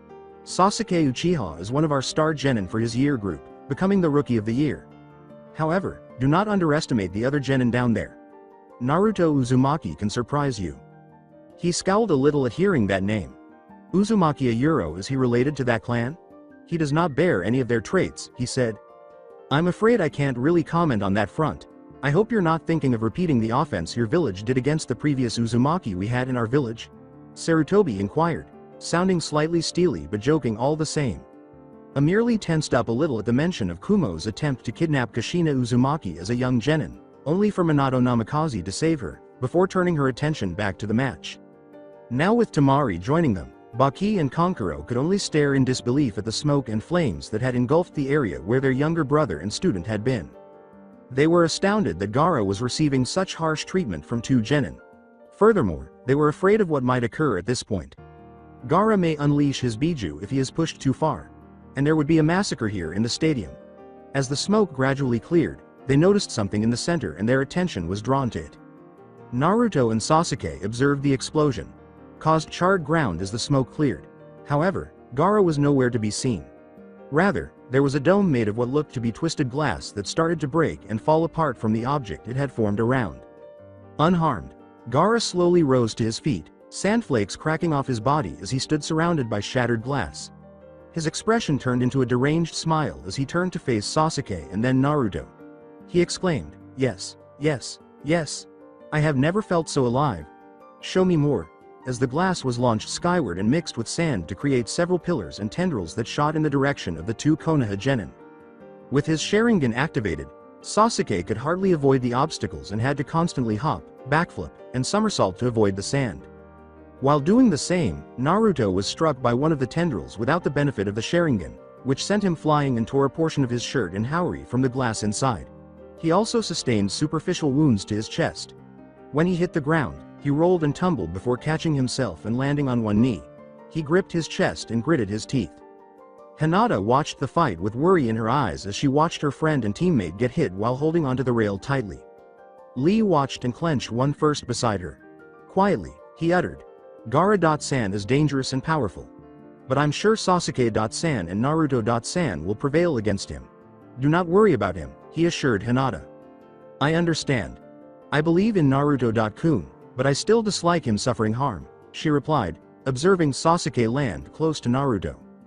Naruto cringed on the ground, feeling the stinging wounds and trying to clean them as much as he could of sand and dirt. He turned to face Sasuke, who was standing his ground and observing Gaara with caution. With his sand whirling and streaming wildly around him, the Jinchuriki was giving them a psychotic smile. Naruto mutely remarked, "Well, that didn't work," observing that Gaara appeared unharmed despite his apparent mental instability. "All we've managed to do is drive him into a battle frenzy." Sasuke studied Gaara and muttered, "His sand is what makes him dangerous. We need to try and remove it if we're going to beat him. Fire is working well enough.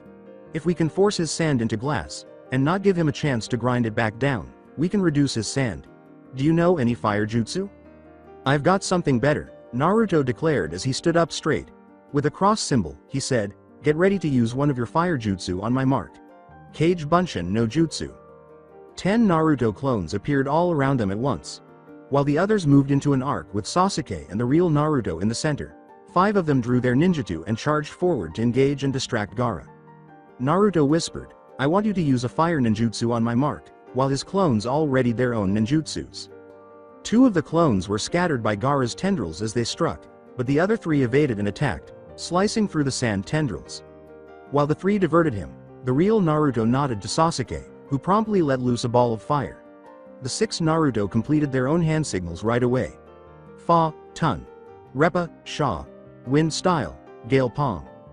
The fireball ignited a massive blaze, its velocity skyrocketing due to the momentum of the 6 wind techniques, and its intensity fueled by the wind. 6 palms shot forward, and from that, 6 compressed waves of wind blasted forward. Even the audience members flinched from the heat emanating from their seats. With a look of shock and bloodlust on his face, Gaara watched as the 3 shadow clones that remained swiftly leapt out of the way of the conflagration, his sand swarming back into place to shield him. In a sea of reds and oranges, the flames swept over his position, scorching the ground as they went, and then smashed into the opposite wall, leaving a massive blackened mark on the wall. Makoto was proud of her son for demonstrating such great skill and ability in the arena, along with her clansmen.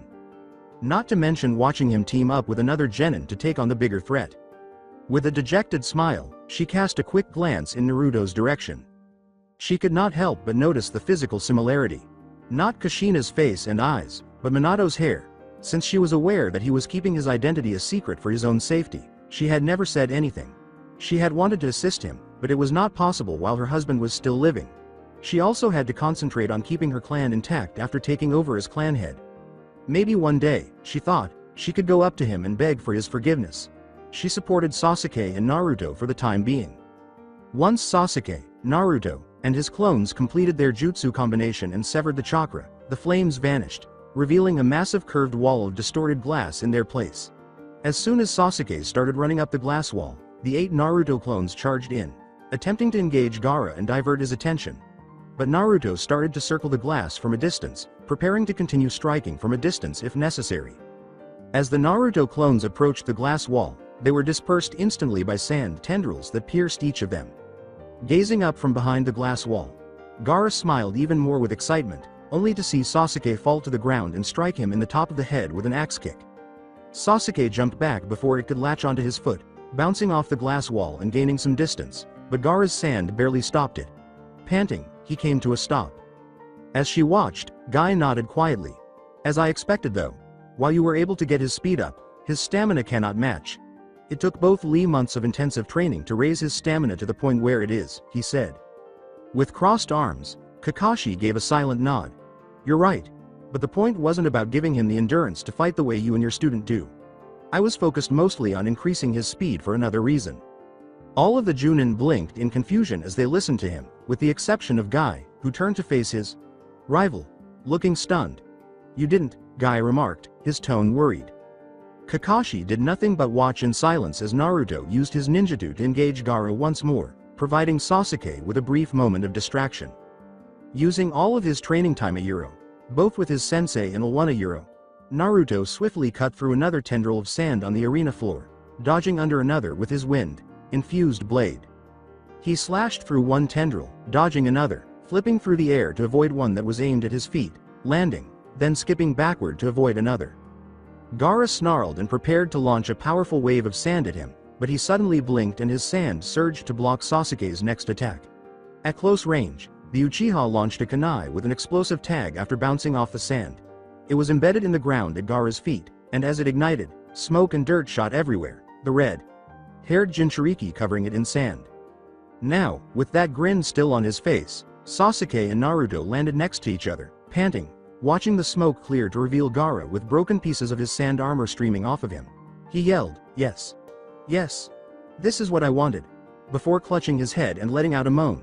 He moaned, "No. Mother. I promise." Blood, as his sand began to form into a massive sphere around him. After exchanging glances with Sasuke, Naruto prepared another crossbow bolt by directing chakra into it before firing it. The bolt shot towards the chakra sphere, shrieking as it did so, and became wreathed in wind chakra. Even with the enhancement of the wind chakra, it was barely buried in the sphere. After only a few inches of penetration, the bolt was forced out of the sphere and fell to the ground. With a low curse, Naruto holstered his sphere. He turned to face Sasuke and uttered, "There's no way I'm penetrating that sphere. What about you?" "I've got something, but I'll need to work up some speed to use it," Sasuke replied. "Can you keep him distracted, so he doesn't pop out and attack?" Naruto nodded as Sasuke started estimating the sand sphere's position before realizing he would require a greater distance than he could obtain on the ground. Turning quickly, he started running up the arena wall to get into position. Baki, Temari, and Kankuro were now boarding on terror in the stands, and they were all extremely nervous. They were aware that Gaara would only have isolated himself inside a sphere of sand if it meant that IT was about to be released. And that would probably mean they would be correct in the path of destruction that would follow, in addition to interfering with the plan. Baki's expression darkened as he balled a fist, whispering, "That fool is going to blow the plan." A smile of amusement appeared on the cloaked ANBU's face as he tilted his head slightly behind his mask. They whispered to themselves, "My oh my. Jumping the gun a bit, aren't we Gaara-san?" Naruto quickly called forth a number of clones and observed as a single sand-formed eye slowly scanned the area above the sphere of sand. As he created multiple more clones, each of which rapidly spread out, Naruto asked himself, "So that's how you're planning to watch us, huh?" When the clones had left, two of them charged in to attempt to cut through the sphere with their ninjutsu, only to be pierced by spikes of sand that shot out of the sand. Sasuke crouched down and adhered to the arena wall as Naruto swore and sent more clones in to divert Gaara's attention. Guy shook his head and Kakashi leaned forward, watching Sasuke now. His words caused Anko, Raphael, Kurenai, and Asuma to turn to face Guy. "My eternal rival, I cannot believe you taught your student that jutsu. It is far too deadly for a genin to use," he said. Asuma questioned him, "What jutsu are you talking about?" Guy did nothing but watch Sasuke while Kakashi began to speak. "I'm known as Kakashi of the 1,000 Jutsu, because I have copied many jutsu over my career. Definitely not 1,000, but you know how people are with the nicknames they give," he stated. Sasuke concluded running through his hand signs, holding out his left hand as lightning started to form. "However, in my career, I've only created one single original jutsu, one that I was inspired by my sensei to create. An assassination jutsu made to penetrate any defense, he concluded. Feeling the power, Sasuke gritted his teeth and tried to keep the jutsu that was now forming in his hand under control. Gripping his wrist, he looked up, Sharingan blazing, as the lightning turned into a sparking ball and a shrieking noise that sounded almost like birds. Guy silently shook his head while observing it. Chidori, he uttered, turning to face Kakashi, who appeared to grin a little as he observed Sasuke begin to fly through the air, leaving a trail of dust, dirt, and lightning in his wake. Naruto blinked in shock as he saw Sasuke charging towards Gaara, then nodded to his clones. As the real Naruto fired a bolt at the eye, scattering it, they moved swiftly to attack the sphere, diverting Gaara's attention. Sand spikes protruded from the sphere at nearly every angle, piercing the clones and giving them a hedgehog-like appearance. However, Sasuke saw it clearly with his Sharingan and ducked slightly, avoiding the spikes as he thrust his fist forward. The ball of lightning easily passed through the sand, allowing Sasuke's arm to vanish completely inside the sphere. For a few moments, everyone was silent as they processed what had happened. Most were amazed by Sasuke's attack and its outcome. The only people gasping in shock at the breach of one of Gaara's strongest defenses were those who were aware of his reputation and abilities. His three siblings and sensei were in complete shock at what they were witnessing and could only stare. And that's when the sphere's interior began to scream. The red-haired Jinchuriki let out wails of pain and surprise, and Sasuke's smirk vanished as he desperately pulled on his arm in an attempt to get away. The scream turned into an almost inhuman roar, and as he barely managed to free his arm, something that appeared to be a long arm of sand with blue tattoos shot out of the sphere, attempting to grab him once more. Sasuke and Naruto both gasped in shock as the arm withdrew and they briefly glimpsed a dark eye with a yellow pupil shaped like a star within the sphere, glaring at them. Naruto moved in swiftly and managed to drive the arm back by slashing at it with his wind-shrouded ninjutsu. It disappeared as the sand sphere started to crumble around Gaara, exposing him standing there, clutching his left arm and gasping for air due to a puncture from Sasuke's blow to his left shoulder. He's bleeding. Gaara's bleeding, Baki exclaimed, horrified as he fixed his gaze on the hurt Jinchuriki. This exceeded their expectations beyond measure. After their encounter with Gaara, they had come to feel that he was nearly unbeatable. However, these two genin, particularly the Uchiha, had not only managed to strike him multiple times, but also caused injuries to him. The cage could only narrow his eyes in the cage booth. Being hurt would not be acceptable, especially since it might lead to him using his biju here in the center of the arena, which would not be beneficial to him. He gestured with his left hand, keeping the other cage out of view. Upon observing the hand gesture, the masked Anbu grinned and completed the hand signals for his jutsu. Chakra soon started to pour into the arena, generating a genjutsu that started to impact everyone in attendance. With the exception of a few genin, the civilians started to nod off, their minds clouded by feathers. However, the Konoha shinobi quickly realized what was happening and neutralized the genjutsu. Without delay, they all got into combat mode and started looking for the genjutsu caster or other adversaries. Their surprise was short-lived, for several civilians leapt to their feet, revealing headbands emblazoned with musical note emblems, or strange purple, gray, and black outfits, or the tan uniforms of Suna shinobi. Some of the Konoha shinobi were taken by surprise and quickly killed, but the others charged the enemy. When Sarutobi entered the cage booth, the cage was staring at him when they locked eyes. Then, two of his cloak-wearing goons charged forward and unleashed powerful smoke bombs that not only filled the booth but also sent up a huge pillar of smoke. A warning to people who are standing outside the village. Upon noticing the column of smoke ascending above Konoha's walls, Asuna Junin gestured to the numerous shinobi accompanying him, cognizant that additional battalions were currently dispersing. As one, they charged in the direction of the wall, hoping that their Oto allies' promised support would reach in time. Sarutobi was dragged out of the cage booth by the cage, who held him at kunai point so he could watch the fighting below. He soon found himself free of the smoke. He questioned, "This is an excellent vantage point, don't you think?" As the Konoha shinobi who had been watching Sarutobi was swiftly killed by his two bodyguards. Promptly distanced himself and his two attendants, Mabui and Darui, from the dispute, remaining impartial. First of all, the fighting Hyuga had formed a circle around themselves in the arena, and Hiyashi was glancing at two of the branch member guards who had joined them. Escort Hitomi and Hanabi back to the compound immediately, and rally the rest of the clan. "We will be along once we've cleared out the enemy here," he instructed. The two Hyuga nodded and proceeded to escort Hitomi and Hanabi away. Because they had activated their Byakugans as soon as they sensed the genjutsu, neither Hyuga was impacted by it, nor was Hanabi. But all Hanabi could do was look on in horror as the bodies began to fall, some of them Konoha shinobi and others enemy, and screams and yells filled the air. Barely able to take her eyes off her daughter, Hitomi picked her up and carried her away as they were led away, unaware that hostile eyes were observing them. While Gaara continued to scream in pain in the middle of the arena, Baki, Kankuro, and Tamari emerged, the two siblings seizing their brother. Baki, positioned between the Konoha shinobi and them, peered over his shoulder. "Get Gaara out of here, we still need him for the plan," he yelled. The two elder siblings gave a nod, and he wrapped his arms around their necks before running away. Stepping in front of the genin, Genma advanced. He gave the order to, "You two better get after them. Whatever they have planned with him can't be good. Stop them," even as he got ready to battle Baki. After exchanging glances, Sasuke and Naruto nodded to Genma and hurriedly raced after the Suna shinobi before it could get too far away. The remaining genin in the contestant area had all recovered from the effects of the genjutsu and were now charging into the fighting inside the seating area. With her Byakugan activated, Hinata prepared to launch her bow at the first Oto or Suna shinobi she came across, but she halted when she noticed her sister and mother being led away. Several figures, disguised as civilians, were observed by her to abruptly awaken from their seats and start to gently follow them. Worry tightening her heart, she hurried to follow, her eyes narrowing.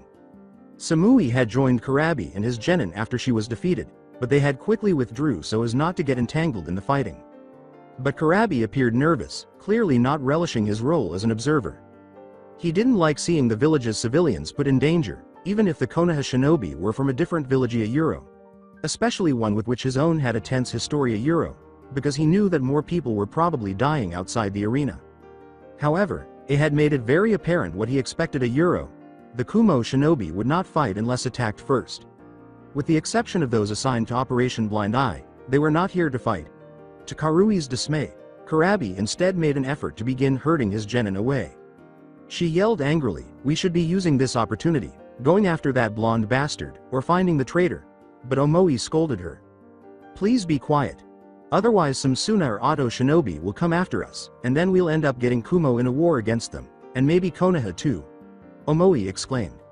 Just as Karui opened her mouth to reply, Samui covered it with her hand. She spoke sternly, "He's right, Karui. Be quiet and follow orders," to which Karui merely growled. They had all sprung into action with the Junin sensei, hurrying to confront the closest enemy shinobi. Kurenai was trying her hardest to keep Yakumo safe. She was improving physically and had made great progress with her genjutsu, but she was still not at the level of a recently graduated genin. Despite this setback, the Kurama heiress continued to fight, closing her eyes and using genjutsu to trap a group of opposing shinobi. They all froze at once, and then they started screaming as blood spurted from cuts on their bodies. Raphael winced as he saw the carnage and withdrew his sword from an Oto shinobi. He said, "Remind me not to get on her bad side," to Anko, who was witnessing two Suna shinobi being strangled by the snakes she had thrown from her arms to them. Anko muttered, "Yeah. Regular genjutsu is bad enough," as she pulled her Yulax and avoided a blow from an Oto kunoichi that was about to spin around and slit her throat. Yakumo was shocked to see how many people had died as a result of her attack and realized that she had just killed her first, if not several. She shook until Kurenai's soothing hand touched her shoulder. Glancing up, she saw Kurenai's comforting smile and felt her shoulder being gently squeezed before the Junin moved on to take on the next set of adversaries. Yakumo tried to calm herself, at least for the moment, and took a deep, shuddering breath before closing her eyes. When her eyes finally opened, they widened in terror to see a Suna shinobi charging toward her with a bloody kunai in hand and a snarl on his face, ready to kill her. Before she could cry out, she saw a green blur, and then Lee appeared. The Suna shinobi was sent flying by the force of Lee's punch, which was delivered with one bandaged fist buried in the side of his face. Lee turned to face Yakumo, worry written all over his face. "Yakumo-san, are you hurt? Are you alright?" he worriedly exclaimed, but all she did was give him a tight hug and a cheek kiss. She sobbed, "Thank you. Lee-kun. Thank you." As Lee blushed intensely and grinned a little, he gave her a soft shoulder pat before easing away from her. "Yakumo-chan, it wasn't a problem," he remarked, then turned to look around. "Will you be okay? I must return to the fighting." With a shy nod, she squeezed his arm gently. Please return," she muttered. Lee simply smiled at her again and nodded before turning to go fight. With a grunt, Kakashi cut the throat of an Auto Shinobi who was charging at him. He then spun to backhand Asuna Kunoichi who was behind him, finishing her with a kunai drive into her neck. With a soft grunt, Guy materialized behind him, his knuckles slightly bloodied from his enemies. That's 10 for me now, my eternal rival. This isn't a competition, Guy. Kakashi scowled as he looked for his next victim. We need to hurry up and finish the enemy here, so we can move elsewhere. I'm sure they're attacking more than just the arena. His remarks were prescient because there was pandemonium in the streets. The non-arena civilians were being led to the safety areas, a network of bunkers designed to keep them safe during hostilities. However, Suna and Auto Shinobi had already started to move out from the arena, fighting Konoha Shinobi in the streets, which resulted in bloodshed and destruction in the ordinarily tranquil village. While the Konoha Shinobi fought valiantly, even brutally, to defend their homeland, the invaders benefited from having no boundaries and no civilians to defend. There were bodies everywhere you looked, some writhing in agony and pain, others silent for all time. Yugito snarled as she slashed sideways near the academy, almost decapitating Asuna Shinobi with a deep cut to his neck from her two katana. She turned and stabbed an Auto Kunoichi in the face before kicking her away. Her pupils slitted and her eyes began to glow blue as she drew on her Biju's chakra in a fit of rage. Iruka grunted close to her, extracting a kunai from his fourth kill of the day before turning to hurl multiple shuriken at a second Suna Shinobi, who screamed in agony as the shuriken injured him. The two of them had been at the academy. Iruka had been stranded there instructing students, while Yugito had wanted to avoid the Kumo Shinobi despite wanting to support Naruto and Hinata. The two of them hurried to assist in the evacuation of the students when the invasion started, only to have multiple enemy shinobi show up. As other instructors guided the students to the safety of the bunkers, the two of them decided to hold them off. Now that they had eliminated the last of their opponents, they hurried to assist the other villagers. A second wave of Suna and Auto Shinobi charged the Konoha wall outside the village wall, trying to scale it quickly even as the shinobi defenders used powerful ninjutsu and kunai to throw down at them and destroy numerous attackers who were exposed. The fact that the attackers on the ground could not assist their brethren who were charging up the wall without striking them and that the attackers on the wall had no cover from enemy attacks suggests that the attacks against the wall were ineffective. That all changed, though, when a massive three-headed serpent that was calling forth a shrieking hiss from a ritual summoning seal farther back in the woods materialized, towering high above the wall. Beady reptilian eyes glared down at the wall as the snake rushed forward, unconcerned about the trees it uprooted and flung aside or the allied shinobi it swept aside or crushed for not being able to move out of the way. All that was accomplished by the weapons and jutsu launched against the massive bulk was to leave some scorch marks where the fire jutsu burned ineffectively, but otherwise did little to stop it. Before the enormous snakes lunged forward and smashed into the wall, leaving 3 enormous holes in it, they reared back, all 3 heads opening wide to display enormous fangs and forked tongues. The 3 holes combined into one enormous opening as it thrust its mass forward, allowing the Suna and Auto Shinobi to flow through. The Cage stood atop the arena, smirking behind his veil as he observed the mayhem. He slowly reached up to his face and said, "Quite a sight, isn't it Hokage-san?" but stopped when he heard Sarutobi's voice. He said in a resigned tone, "Please forego the theatrics, Orochimaru. They're tiresome.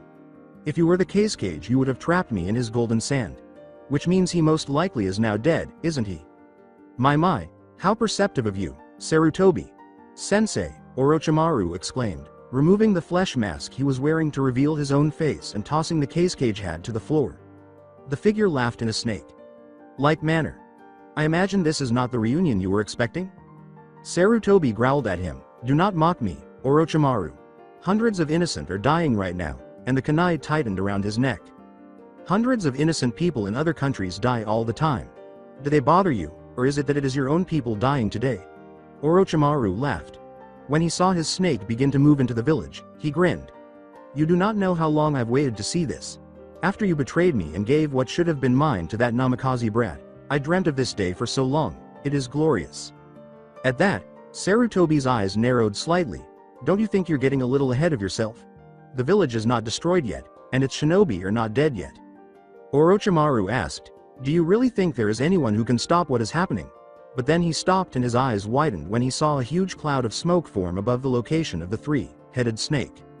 The snake was suddenly covered in a huge shadow, and then a massive toad fell on top of it, crushing it under its weight.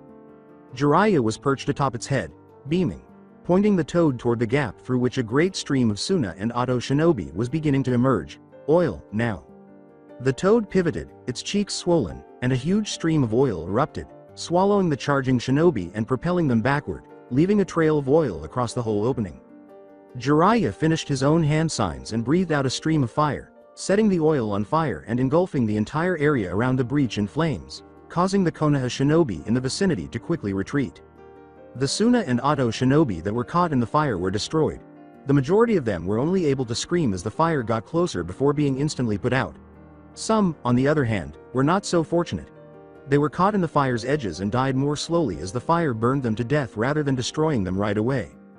Jiraiya had closed the breach with a single move, and most of the Suna and Oto shinobi that were going to attack the village were either destroyed or forced to climb the protective wall since the still raging inferno was blocking their only path in.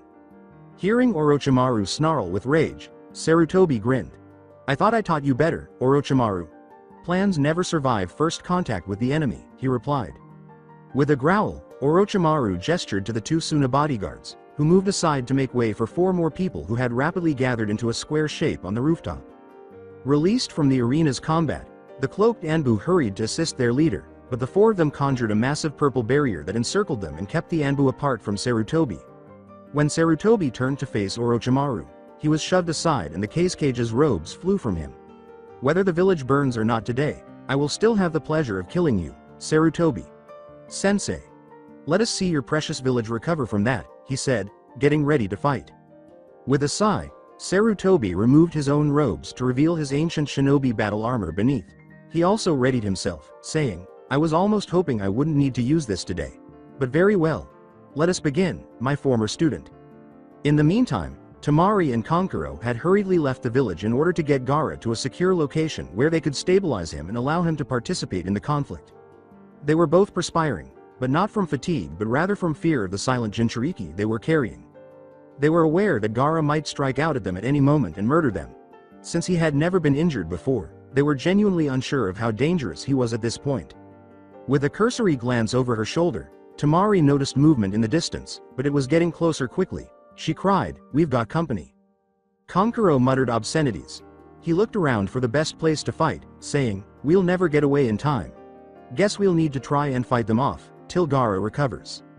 Naruto and Sasuke, following closely behind, were able to make out glimpses of the 3 in the distance.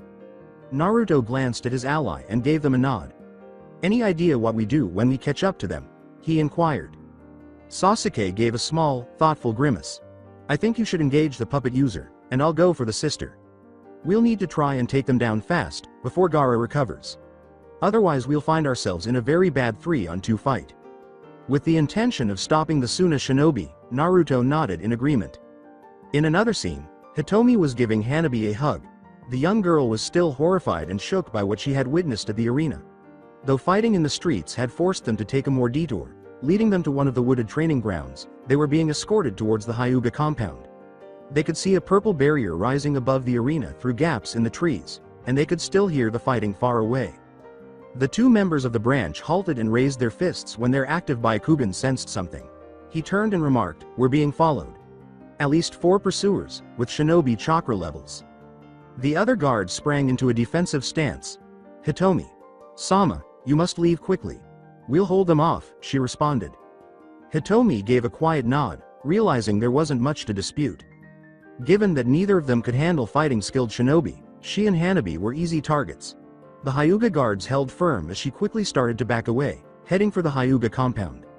The 4 figures soon materialized, revealing themselves to be masked shinobi devoid of any other village affiliation symbols or emblems.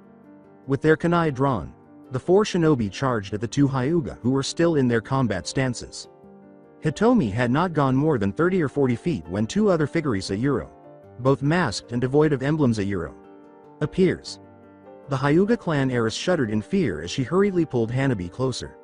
The sight of dead bodies, the fighting, and her fear of these adult enemy shinobi destroyed all of the confidence and control that her father and his training had instilled in her. She was reduced to nothing more than a scared young child, with tears welling up in her eyes. One of them threatened, drawing kunai, "Hyuga, we will make this simple.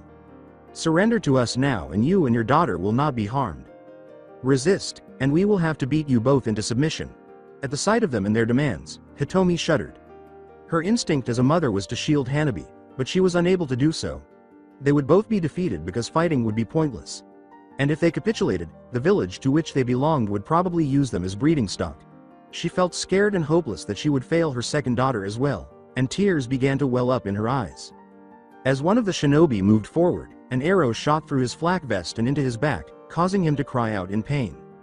While the other shinobi whirled, eyes wide behind his full face mask, he dropped to the ground, writhing in agony as he attempted to reach back and pull out the arrow. The person who fired the arrow was nowhere to be found, indicating that they were probably concealed among the trees. Snarling, he turned back to Hanabi and Hitomi. He yelled, trying to pull Hanabi away from Hitomi. "Come out here now or I swear I'll kill the young one." Hitomi tried to pull away from Hanabi as she was being hugged, but Hanabi could only scream in horror as she watched them reach for her with a kunai. At that moment, a shadow passed over him. The shinobi spun and threw his kunai at the figure, but the weapon passed through the lavender. Hooded figure's clone, exposing it to be nothing more than a clone. The same crouching figure materialized in front of him at the same moment. Before he could even look down and see her angry, lavender eyes, she shot up, and he felt something pierce his neck. After that, he lost all further knowledge. With only a gaping expression, Hanabi beheld the ninja who had been endangering her and her mother standing motionless. Suddenly, there was a sound like metal retracting, and his lifeless body collapsed to the ground. And there stood Hinata, her face a mask of anger and rage, blood on her left hand and sleeve. She turned to face the downed shinobi who had just barely managed to stand up again, panting heavily from the shock and pain of the arrow through his back. It was evident to them now that it had penetrated his right shoulder, impairing his movement with that arm and requiring him to hold a kunai in his left hand. With that weapon, he growled and lunged at her, only for her to sidestep and grab hold of his arm, twisting it violently until the point broke. When he let out a pained shriek, Hinata jabbed at his throat, stifling him, then pulled him down and smashed her knee into his face. Hinata stood breathing hard as he fell back, blacking out from the pain and loss of blood at the same time. She whispered, "You're lucky I messed that shot up, you son of a bitch," and then she turned slowly to face her sister and mother. 2. Both Hanabi and Hitomi were staring at her, their mouths hanging open. Hinata became acutely aware of her bloody appearance and the fact that the two shinobi had seen her treat them so brutally. But before she could say anything, Hanabi rushed forward, sobbing as she slammed into Hinata and gave her a tight hug. Still giving her a tight hug, she sobbed almost hysterically, "Nay. Chan. Nay. Chan. I'm sorry, Nay. Chan."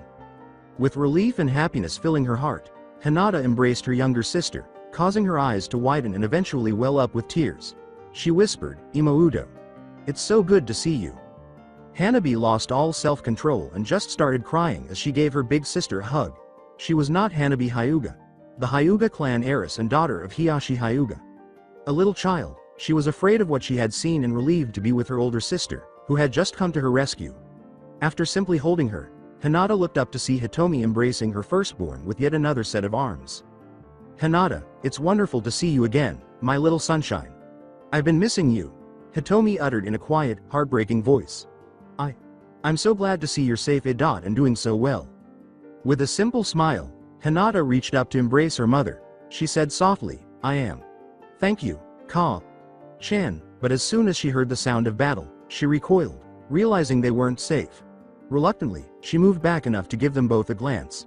"It's not safe here, we need to get going," she stated, glancing in the direction where the others were fighting.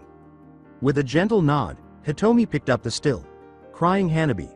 With concern in her voice, she said, "Of course. But can we make it to the compound?"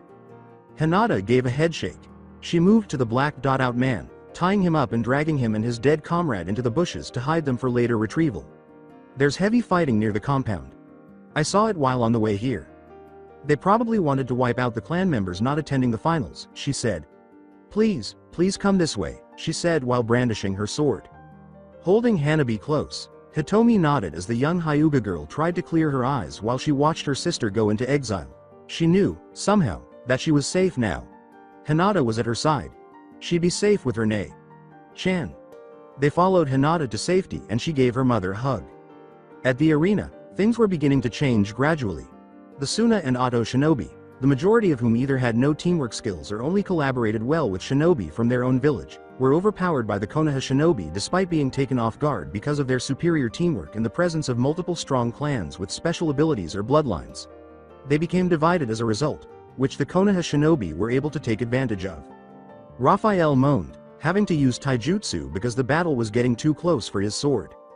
Grabbing Asuna shinobi's arm, he pulled him in closer while using his other arm to punch, confusing the man long enough for him to extend and stab with his hidden blade, killing him. He released the corpse and turned to face another foe. With completed hand gestures, an Ado shinobi charged him, ready to unleash a jutsu on him. In response, Raphael flicked out his hand and threw a throwing knife that killed the man by embedding itself in his skull. He kept walking when he noticed a cloaked figure approaching Anko and pulling a curved kunai from his robes. This caused his eyes to enlarge. Raphael pulled out another throwing knife fast and hurled it at the charging figure. With a mask covering their face, the cloaked figure dodged the thrown knife with a quick motion, as if sensing something. Raphael advanced swiftly on him, pulling out his sword and making a lunge while the man deflected it with his kunai. With hard eyes, Raphael said, "I fear that I will be your opponent." All the figure did was draw another curved kunai. "That's great," he said with a somewhat muffled voice. The two of them moved, weapons clashing, then let us fight. 3 Anbu, masked and cloaked, were up on the roof and could only watch helplessly from the outside of the barrier, unable to get to their Hokage to defend him. Nevertheless, they were astounded to see the two engage in combat. They seldom saw their Hokage battle, and this time it was against a foe nearly as strong and skilled as he was. They had witnessed the two of them exchange ninjutsu, which included enormous dragons formed of fire and mud as well as other strong moves that would make them perspire profusely. However, neither had appeared fatigued or even phased yet. Their eyes grew wide as they witnessed Sarutobi launch a kunai and swiftly multiply it with a shadow clone jutsu variation, unleashing a barrage of them. Orochimaru just grinned while completing his own hand signals. "Amazing, but not good enough, Sarutobi. Sensei, Edo Tensai," was the cry that seemed to emerge at Orochimaru's feet, and as the kunai struck the makeshift shield, a casket bearing the symbol for first emerged from it. When Sarutobi heard the jutsu and saw the alchemy a euro, a second coffin bearing the symbol for second a euro, his eyes grew wide with terror. "No a euro, Orochimaru, not even you could have gone that far," he yelled. Orochimaru laughed and said, "Are you so certain, Sarutobi? Sensei, it seems that I have," as a third coffin with the word fourth on it began to rise.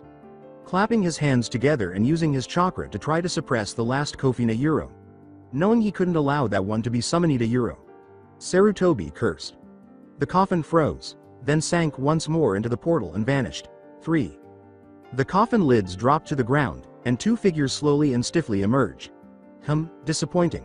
Still, I'm sure these two will be more than enough for you, Sarutobi. Sensei, Orochimaru chuckled.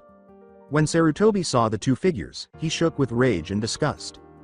The first man asked, studying the Sandaime Hokage, "Hiruzen, is that you?" He had long black hair, red samurai-like armor, and skin that would be tanned if it wasn't tinted by gray. The second man, whose pale skin was made worse by the gray tint, asked, "You look so old. How long has it been?" He was wearing blue armor, had short, spiky white hair, and had red markings on his face. Sarutobi closed his eyes, shedding a few tears, said in a low voice, "Hashirama. Sensei, Tobirama. Sensei." It's been far too long, unable to look at his two old sensei, the Shodai and Nidaime Hokage alike. Tobirama narrowed his eyes and looked around. "It would seem that blasted technique of mine has been used on us this time." "I guess you were right, Hashirama. This technique would come and bite me in the ass one day," he said with a chuckle.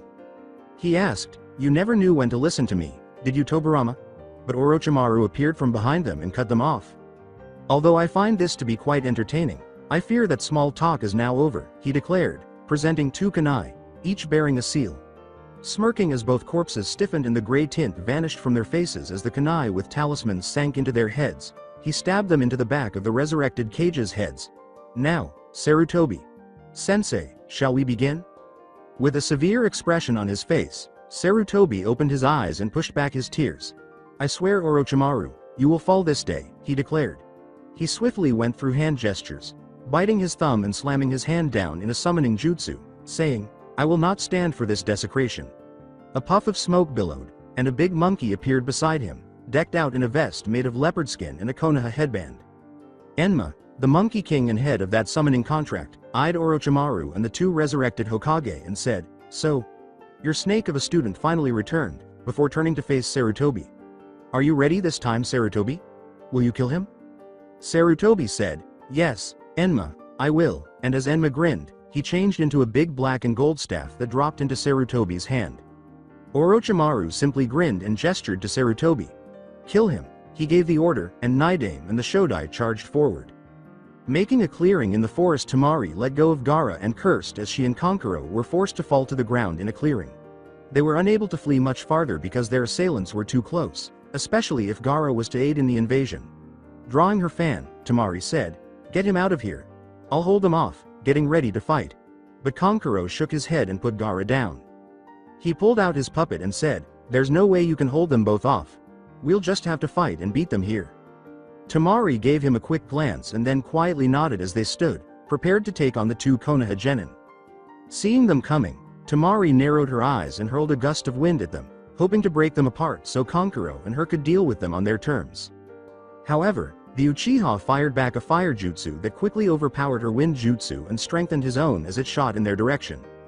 They both moved quickly as Gaara's sand stopped the fire jutsu on its own. The Uchiha lunged towards Temari, who winced as she looked up. Since Naruto was a wind user like her, she would have preferred to battle him, but it appeared that he also heavily relied on his weapons, which she could defeat with her wind. But Sasuke was able to defeat her wind jutsu with fire jutsu.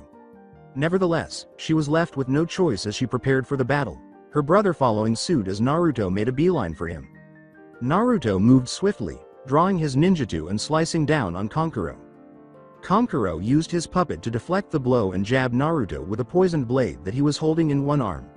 With ease, Naruto sidestepped it and transformed the move into a spinning slash that severed the puppet's arm, sending it tumbling to the ground. Naruto smiled at Kankuro, who swore, "You really don't have much luck with Konoha shinobi, do you?" He was joking. With a scowl on his face, Kankuro prepared himself for the upcoming battle. As the two Suna siblings and their Konoha opponents engaged in combat, Gaara started to move, a sickly yellow chakra forming around him and his lips twitching into the beginning of a manic grin. However, neither of them noticed this. That's it for today. I hope you guys enjoyed this great story. See you in the next one.